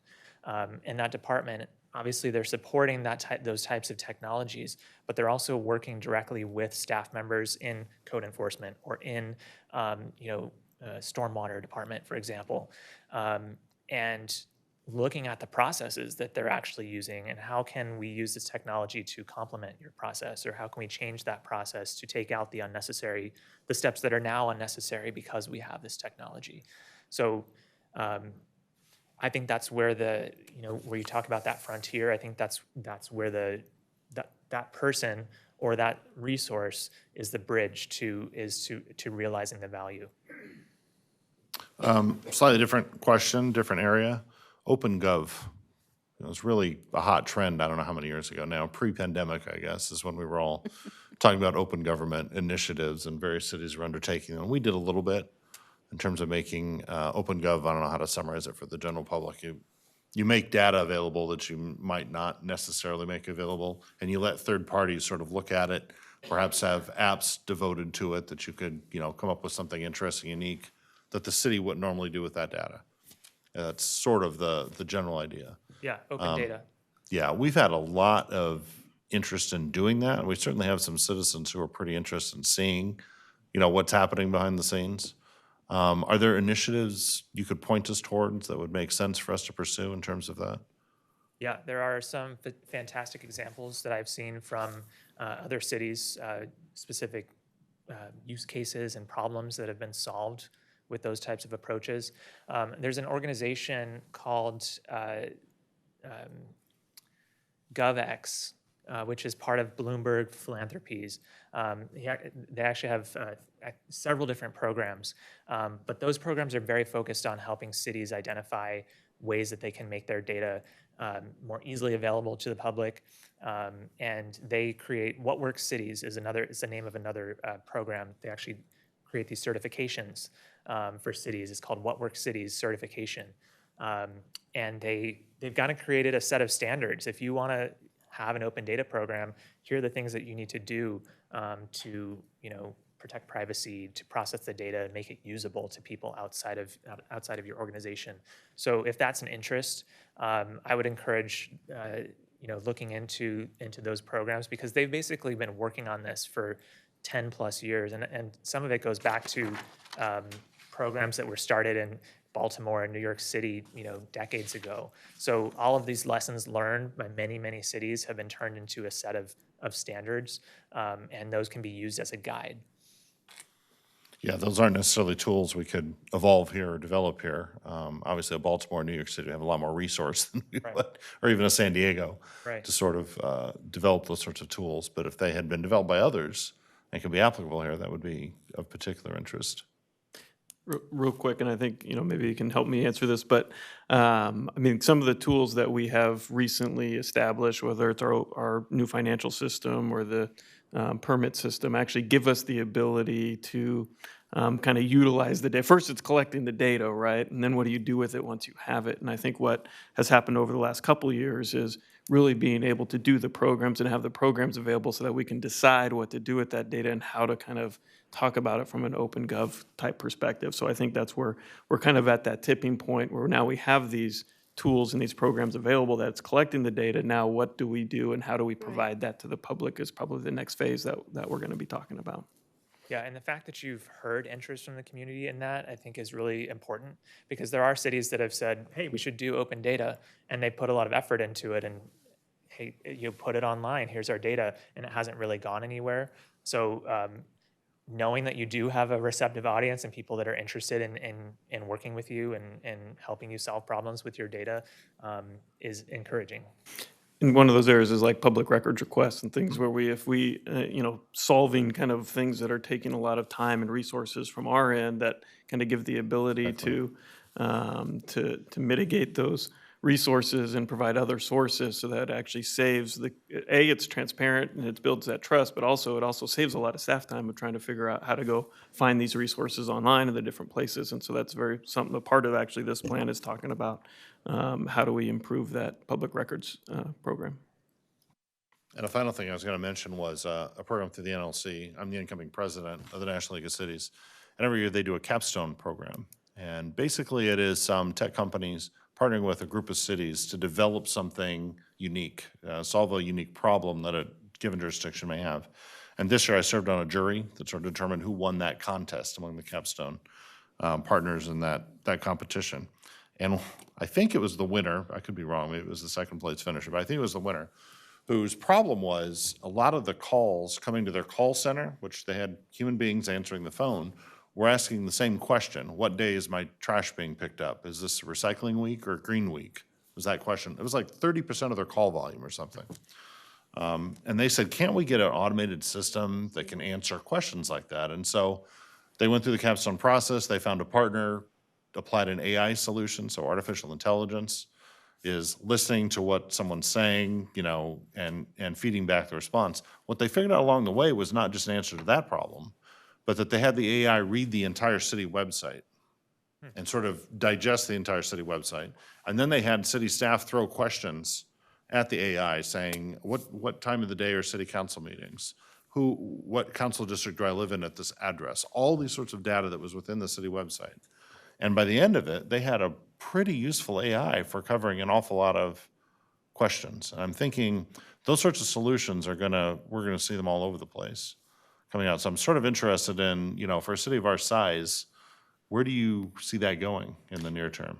Yeah, well, Councilmember Jim Madaffer, and first of all, congratulations on being incoming president of the National League of Cities. I think that's an amazing testament to this city as a real leader, and this whole city and all its citizens should be very proud of that role that you'll be taking on.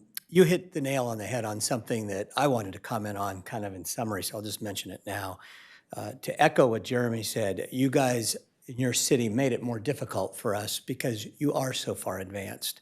And I really, that's a lot of credit to each of you, and especially the longevity of those of you on the city council. But the thing that's really coming into fold now, and two issues that you hit on. Number one, most everything you can buy off the shelf. There's no reason to ever create anything custom. That's just ends up becoming ridiculous in terms of maintaining it and servicing it. Everything you should be ever looking at is off the shelf, already there. It might be able to be tweaked a little bit and customized for your use.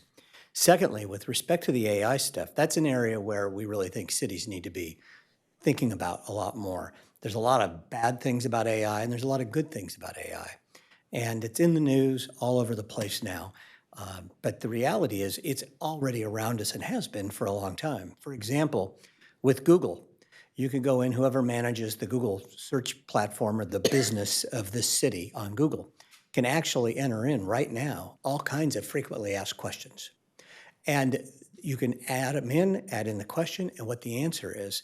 And those things will automatically come up. So when somebody does a search on Google right now, that answer will pop up. So that already exists, and the cost is zero. Same thing with Facebook. The city has a Facebook page. You can do that on Facebook, you can do it on Instagram, and several of the other social media platforms. And so here's a way that without any real cost, except for staff time, obviously, which does cost, you can actually take care of a lot of those frequently asked questions because you're spot on. A lot of times, phone calls that you get into the city in the clerk's office or wherever, these things, they get asked over and over and over again. And you might have it on the website and it's right there for everybody, but they just missed it or they didn't see it. Google search or Bing, any of those things, they all have those predictive answers built in. So something that the city might want to consider through Micah and others as you look forward. And again, the cost is zero. But good point on AI. We'll be talking more about that with Kim and the city in the future. Thank you. It's like, what's the best restaurant in Rancho Cordova? I can pre-write that one. You sure can. There might be disagreements, but as That's great. Thank you. So I completely agree with everything that my colleagues have said. And the only thing that I wanted to highlight, I appreciate your point about San Diego having a performance analytic department. because so often we see as, especially bureaucracies, and we are so far from a bureaucracy right this minute, but especially as bureaucracies get bigger, then there's not a lot of contact between what one department is doing and another department. And so often there can be duplications or legacy systems that nobody wants to get rid of. So having somebody like that who can sort of look across the board and see what do we need to jettison, what do we need to keep, how do we better coordinate all of this. It's one thing for our building department to say you can submit your plans online, but if the finance department won't take the fee because they don't have the ability to take a credit card online, then you might as well not bother. So it's those kinds of things that we always need to watch out for, and I appreciate that particular comment. Yeah, that's precisely the idea of that kind of the strategic visionary that's breaking down the silos and finding connections between different teams in the city. So this is not an action item. This is an information and direction to staff to continue to work with the gentleman on applying this to Rancho Cordova. Any further questions? I'm just hoping that we can soon get that innovation officer, like smart tech nerds in my space. I'm sad being the only one with me and Siri just kind of looking at each other. Thank you for Okay. your time. Thank you. Thank you, guys. Thank you, Jim. Mayor Budge, can we take public comment? I'm sorry. I was going to do that. I bet you were. Just there. You got to give her I like was at least a just breath. there. Man, Well, Stacy. Garrett, it's because you said goodbye. I didn't say goodbye. I said you may now sit down. Did anybody want to speak to this item? Yes, we'll start with Jen Garcia, who's in the council chambers. Following Jen will be James Garcia and Val Knipschild. Great. Jen, welcome. Sorry, I was writing so fast. It's usually Jennifer, but Jennifer Garcia, Stone Creek resident. And I'm sorry I missed all your presentation. I was out talking with the Capital Air Show folks about a possible partnership. But I just wanted to say what I did catch of this as a parent, I'm just kind of concerned with all the technology with AI and everything like that. So as you guys are talking about smart city and growing, I just ask you to really look at all the data, look at what our European countries are seeing and doing, and just really do a lot of research and stuff on this. So that was it, just short, sweet, to the point. Thank you. Thank you, Jennifer. Welcome, James. Hello, James Garcia, Stone Creek resident. I like technology. It's one of my things. Definitely appreciate that the city is trying to move forward in that process because, as you know, we request an awful lot of documents. So it would help out the clerk's office to have it a little more readily available, to be accessible for so many people to see the whole step of the process. The project portal right now is pretty lacking. It doesn't get updated right away when there's new documents, so it does take time to really see that. So would really appreciate the bump in technology improvement there. But I also love the idea of your drone, but at the same time I caution it because I don't want to become a police state such as like London, where they have cameras everywhere, seeing everything and every movement and having that privacy issue of tracking. So I really want to think about that too. It's great to have things out there, but you have to weigh the risk and the reward of what's going on. AI, you can ask it to now ask for software codes. It's not rocket science, but you can actually ask it to do that. Just like you said, you can do a Google search and ask for anything. What else do you want to protect? We need to protect our data too as a city, so be conscious of that when you are tapping into that space. Because you could want to kind of cover up the PHI, and it's hard to get around because you can actually ask Chat GPT for Windows software codes. It's not, it's not great to have. So protect us as a city, but give us some nice technology. Love the online capability of seeing all our documentation. And again, Wi-Fi everywhere in the city, you can do that if you want to do that, since now you have the fiber optic lines, you have to put access points out there. Do you want to have it publicly available or not? So there is a benefit that you can do all over the city if you do it right. For our lower economic situations, as you mentioned yourself, you want to have that socioeconomic equality out there. It's a great opportunity to have that available for them, but again, they have to have the device. Good news is most people have at least a cell phone that you can have a web browser to get all that. So just consider what you ask for. Thanks. Thank you, James. Valerie?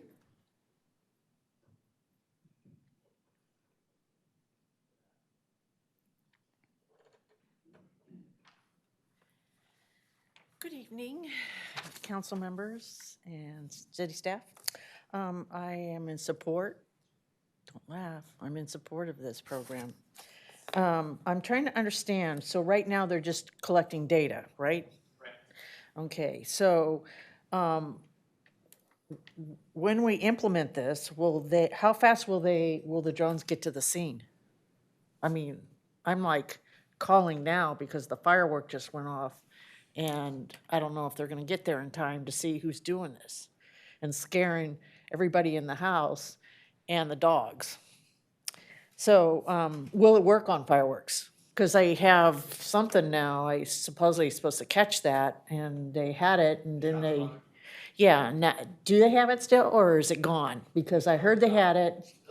Okay, Yeah. so I think the city manager has information about that. Okay. And they'll catch the exhibition drivers, you know, the sideshows? So I think there are a couple of questions you asked there as far as, and one is the shot spotter, which is not meant for fireworks. So that is really about, shots, guns. And so that's really that Micah, piece. Micah, wait, hang on. Just to clarify, it's meant to identify gunshots and would tell us that things that are fireworks Are not guns. Yes. Yeah. Yeah. So it would tell us not to show up with guns pulled for fireworks. Oh, they will show up though for No. fireworks. No. What it'll say is if somebody calls in and says, I heard gunshots, Oh, okay. the system will tell you that wasn't a gun. That's it. Okay. And I think there are other programs as far as that we're looking at. And I think when it comes to drones, I think there's still some work to be done as far as how the program rolls out and what the use of them is, whether it's for, police activity or code enforcement or whatever it might be. And so I think we will start to see some of the usage of those things, but ultimately we need to put a little more time into the implementation of some of the more I guess, robust drone programs, Right. but there is the ability to start using some of these things And now when they make sense. Will they be able to go by our area because we're in the airport area? Stone Creek? I think that's something I'll have to look into where the restrictions are in Right. drones, because drones have some FAA requirements. We're not quite there to the launching of drone stuff Yeah. yet. It more, if there's an incident and the drone guy comes out, he can fly over it to see what's going on, but we still haven't got the point where we can follow you with our drones. Right. I'm just worried That's about, coming. it's getting close to 4th of July and the fireworks. Well, and there are already special programs to deal with illegal fireworks during that period. Now? Yeah. Because I'm just worried about the dry fields around us. You know, and Well, they're sure. letting them out from their backyards. They don't know which direction they're going, especially last night when it was windy. But I suspect that information, if it's not already on the police department website, will be up there soon. Oh, okay. The other thing you said, what? Go ahead. No, go ahead, finish your comments. The last thing I wanted to ask about the cameras, are they only in selected areas like the, rough and tough areas, or are they going to be all over the city? That's another different question, and that has to do with how the police department deploys cameras and what capabilities the technology has. So this is not part of his AI thing? No. Okay. All right, that's all I had. Thank you. Thank you, Valerie. Madam Mayor, can I make a point of order? This is just my suggestion. I know it's how a lot of us as mayor have run meetings, but for some reason this year it's changed. Can we please take public comment before the council weighs in and asks questions? So that one, we don't forget it, and two, the public may give us some really great questions to get addressed by staff in our questions. And a lot of times what happens is when you ask us for questions, people ask a few questions and they give their opinion before the public ever had a chance to weigh in. Just my suggestion. I don't know if anybody else agrees with me. We'll talk about that later. Anything else? Mayor Budge, there's no additional public comment via Zoom. Great. Okay, and again, that's basically thank you all, and you'll continue to work with staff. So we'll go on to 12.3. Stacy, if you want to read that. Item 12.3 is an urgency ordinance of the City Council of the City of Rancho Cordova establishing a temporary moratorium on the establishment, expansion, or modification of uses in the villages of Zinfandel Special Planning Area designated therein as M-1 Light Industrial and MP Office Industrial Park Zones. Darcy. Good evening, Mayor Budge, members of the council. Darcy Gillart with the Planning Department.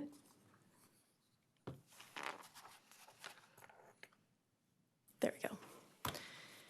Just a little bit of background as we get into the discussion. The Villages of Zinfandel Special Planning Area was adopted by Sacramento County in 2002. The special planning area was subject to a development agreement for the last 20 years. That has constrained the city's ability to adapt and modified the allowed uses based upon any council input that we've received, as well as community insight related to the build out of the area.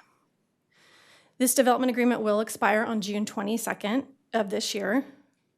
The city will then be unencumbered by this development agreement and will be authorized to update any of the applicable plans to the Villages of Zinfandel Special Planning Area. In terms of the legal process, in order to establish an urgency ordinance for a moratorium, the California Government Code has some parameters that we have to go by. So the City Council may, to protect the safety, health, and welfare, adopt an urgency ordinance prohibiting any use that conflicts with a general plan, specific plan, or zoning that the city is or intends to study within a reasonable time frame. This does require a 4/5 vote by the council. It would become effective immediately and is effective for 45 days from the date of adoption. So generally, the next step is you would return within 45 days, well, actually 10 days prior to the 45-day expiration, and you would provide a report out of what is being done, or you would propose any potential amendments.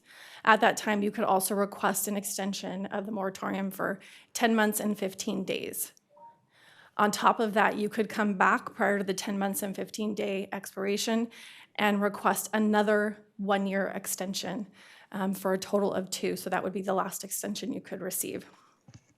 It's anticipated that if council were to adopt this urgency ordinance tonight, staff would come back within the 45-day timeframe, provide a report out on this next steps, and request a 10-month and 15-day extension. The purpose of the moratorium is a few different reasons. So first, further proliferation of e-commerce uses may potentially degrade the quality of the character of the existing residential neighborhood and may conflict with any existing or approved non-residential uses. Additionally, there's various permitted and conditionally permitted uses that have the potential to have a significant conflict with existing development. Some of those uses are listed on the screen. This is not an entire list of everything within the code that potentially could pose conflicts. We just highlighted a few of them. So animal slaughter, sawmills, towing services, contractors' yards, parking of damaged vehicles, i.e. a dismantling yard, or a recycling center. Additionally, there's a need to study and develop various things. First being policy guidance to ensure that there is a logical relationship between the placement of specific uses. To study and develop policy guidance regarding the health and environmental impacts of specific uses. And lastly, you would result in developing local standards that are specific to particular uses in terms of its is it adequate for its adjacency to other areas? Is it addressing any potential negative health and safety environmental impacts to protect the community? So getting into the moratorium and what we would be asking for is an urgency ordinance, would be a temporary moratorium on the establishment, expansion, or modification of uses within the Villages of Zinfandel Special Planning Area with designated M1 or MP zones. During this time period, the city would not issue variances, conditional use permits, design review permits, grading permits, or building permits. This urgency ordinance does not affect the city's legal authority to approve grading, building, or other applicable implementing approvals for the construction of uses for which a major design review permit was approved by the City Council prior to June 22nd. There were some ordinance changes that were provided to the council, I believe also published on Civic Clerk. I'll look to the city attorney to see if he would like to handle this slide. Sure. First, there is a new finding, J, that provides more and updated information about the immediate threat that the city faces from possible pressure to process, expected pressure to process one additional particular project in the coming months. That's in finding J. So the case law does suggest that it's important to update that sort of information and provide examples of particular projects that are not just foreseeable, but actually in process. So we've added a particular update regarding that. We've also updated findings H, I, and K regarding and just added additional language about the potential conflict of the prohibited uses with anticipated possible changes to the city's relevant laws, the general plan, specific plans, and zoning proposals. Again, what those exact changes might be haven't been figured out, and I would just say that the report that staff refers to can also certainly address the level of community engagement in that conversation and process. We would expect that to be a robust conversation. Finally, it makes a number of changes just to improve and bolster the clarity and specificity, and it does refer to the particular government code sections. Now, one issue that might come up that I'll just proactively mention here is the standard here and the level of deference that the courts give to your findings in this case is quite different than ones that we've talked about in the development agreement context. So this is under a particular section of the government code, and we do recommend and think that there is adequate evidence in this record in front of you for you to make the specific required findings to approve this urgency ordinance and moratorium tonight. Happy to answer any other questions. Thank you, Adam. So are there any questions about what Darcy or Adam has said? I have one. You've, this new item J, Yes. you've included it to describe the fact that there is at least one project in process, but without a comment about whether it would actually fall under this ordinance or be protected from this ordinance. Yes, this would be prohibited from being approved under this moratorium. So this would stop it from being approved.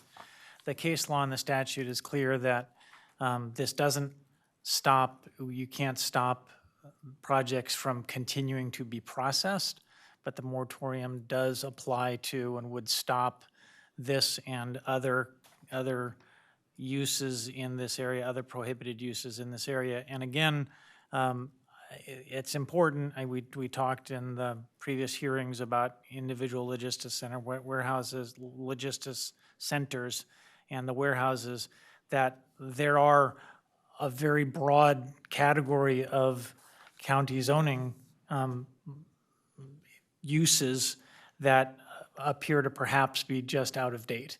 And so we identified a number of examples from that. So I think we would be looking closely, not just at the warehouse uses, but also at those other uses that may now be, that as a policy matter, the council may determine are essentially out of date, be it egg processing or sawmills or that sort of thing, that would no longer be consistent with your vision for that community. Okay, anything else? Do we have public comment? Yes. For item 12.3, we have public comment from James Garcia. Following James Garcia is Val Knipschild. And then I'll go to Zoom. Okay. James, welcome.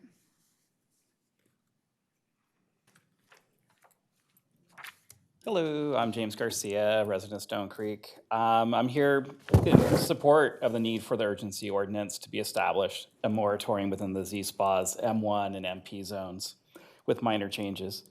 I noticed a few more that you've already highlighted now in blue as opposed to when I first saw this today. Do hope that you follow through with the consultation with residents as mentioned in the staff report and ordinance. You've gotten a lot of engagement from us, and we're still here to support that effort to build a proper community. Though I do find under Section 3, the moratorium, that the city should not be allowed to approve grading permits and building permits or any other entitlements necessary to allow construction of a project prior to June 22nd, 2023, as several of those projects have existing litigation pending and as such should not be allowed to proceed. If that was changed from the urgency ordinance, then that would be more benefit to the residents. There are also still concerns of the proper compliance with mitigation measures that still need to be addressed prior to issuance of any permits that is a Z-SPA requirement, regardless of any approval granted. Because that is part of the Z-SPA, that before issuance of any building permit, the mitigation measures had to be fulfilled, especially related to the Swainson's Hawk. And again, please fulfill this obligation before issuing any further permits. So again, it is needed. We have an outdated system that we inherited from the county. Hands are no longer tied. This is your opportunity to have it fixed. Thank you. Thank you, James. Valerie. Good evening, City Council and City staff. I have a couple questions. Will the residents of Stone Creek be notified?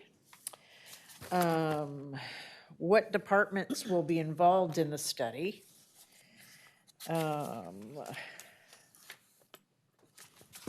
This is a completely public process. Everything that comes, No, I mean, that- like, we get notices for the hearings. I don't know if we're gonna get a notice for the approval or the moratorium, or is this it right now? This is my notice? This moratorium is, Okay. if we approve it and it goes into effect, Adam and Darcy can correct me if I'm wrong, but it will go into effect at 5 p.m. next Thursday, the 22nd, and it will continue for 45 days and give the staff an opportunity to look at the kinds of things that they've talked about and come back with a recommendation on how to change zoning codes or whatever. Are the residents invited to the study to help you out? Question. What's involved with the study? Do you guys go out and do traffic maintenance, air quality, that kind of stuff? 45 days to me doesn't seem long enough. It feels like a fast track to me. As long as I've been here since 2019 and gathering all my notes and researching and all that, it's taken a while to get there. And I know you're probably involving several departments in this study. So with me being one person and looking at all the data, I'm sure the different departments will need time to do their study. I oppose the 45 days. I hope that you would take it out longer than that. I kind of look at the traffic monitors that are out today on a holiday. That seems to me like a fast track. So I just hope that you put a little bit more time into the study. Okay, so And number one, as we talked about earlier, those things were installed today so that they start counting at midnight tonight and count for 24 hours. Oh.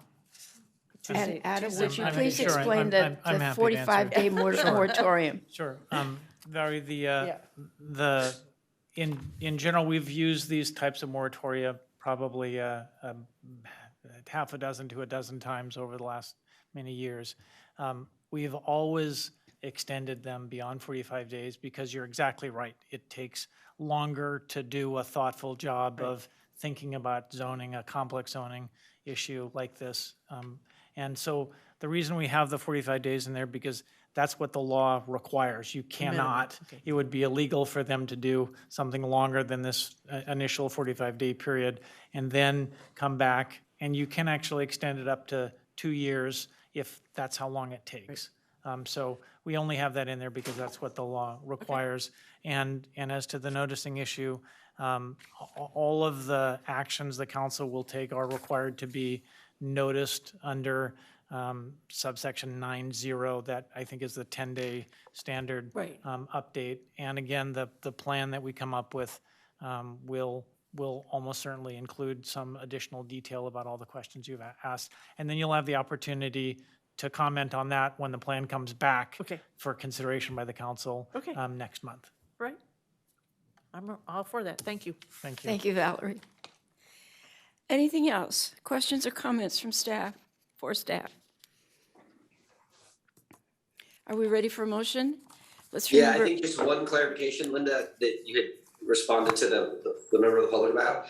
You said next Thursday, it's this Thursday at 5 o'clock? I said But- Thursday, the 22nd, You did, and you said next week on Thursday. whenever the But besides that, 22nd is, I'll it's leave 5 it. o'clock on the 22nd. Thank you, Donald. Mayor Budge, I'd also just like to mention that we did receive written public comment from Please. 2 individuals, James Garcia and Jennifer Garcia, and there's no public comment via Zoom. Thank you. Are we ready for a motion? Let's remember it needs to be 4/5. Move I approval. already did that. Second. Roll call. Okay, we have a motion by David, second by Garrett. Stacy, please call the roll.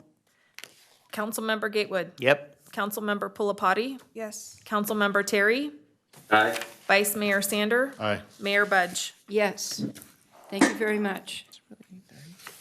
Okay, are there council requests for future agenda items? I don't know Donald, about the Swanson Hawk thing. Yeah, Donald, I wrote Yeah. down the habitat presentation. Yeah, I was gonna say, not just Williamson Hawk, just kind of in general habitat. Right. Yeah, thank The you. process. And the elderberry bushes. That would be some interesting education, I think, because I don't know when that last came. And then I'd like Before to, the city council. Linda and I have certainly seen it a lot, but and I want to know, that's been years before. I'd like to know about the 40-acre thing too. So, That I you know, can't like talk about. if you got the land and you have to have Swanson Hawks within 40 acres. So, Garrett, somebody would have to recuse themselves if you want to bring up that item, so just in general, the person sitting to your right. I can't talk about one where I thought he was going, but I think he's talking about the other No, I'm one. talking about the warehouses, not the The Swainson's Hawk issue. in the Swainsson Village Hawk. of Not the Zinfandel. Swainson's Hawks. with the elderberry Yeah. bushes in the Indian Burial Ground. Just in general, let's talk about mitigation and habitat and critter planes or whatever it is. Exactly.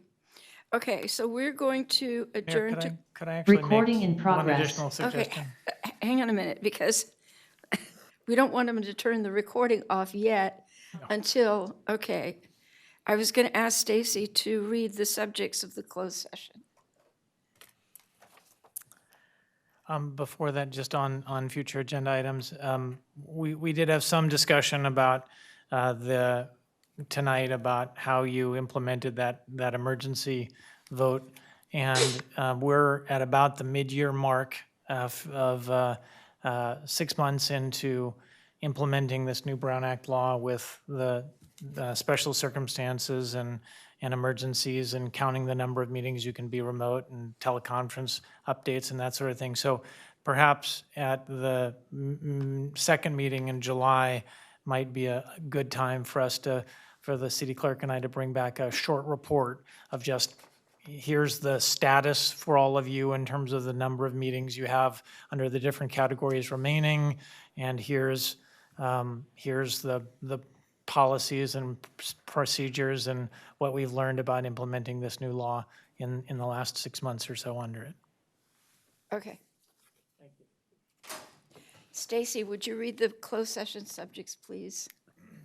16.1, conference with legal counsel, existing litigation pursuant to California Government Code Section 54956, period 9D1, Stone Creek Residents for Smart Growth, an unincorporated association versus City of Rancho Cordova. Respondent, Dermody Properties and DOES 1-10, real parties in interest. Sacramento Superior Court Case number 23WM000026. Item 16.2, conference with legal counsel, anticipated litigation, significant exposure to litigation pursuant to Government Code Section 54956, period 9D2. One case relating to a letter from Gloria Smith received on June 12th, 2023. Notice of potential Brown Act violation, Logisticenter at Rancho Cordova, PLND 10210015, and potential litigation by Stone Creek residents for smart growth if the alleged violations are not cured. Item 16.3, conference with legal counsel, anticipated litigation, significant exposure to litigation pursuant to Government Code Section 54956, period 9D2. One case relating to a letter from Scott J. Rafferty on behalf of Neighborhood Elections Now, received on June 7th, 2023, petitioning the city to comply with the California Voting Rights Act by beginning the process of transitioning from at-large to single-member district city council elections for the November 2024 election, or potentially be sued under the CVRA. Okay, then we are going to adjourn to closed session, and we'll do this now in memory of retired County Supervisor Jim String. We will be out for a report out of closed session, but unfortunately, we have absolutely no idea when that will be. So, good night, all.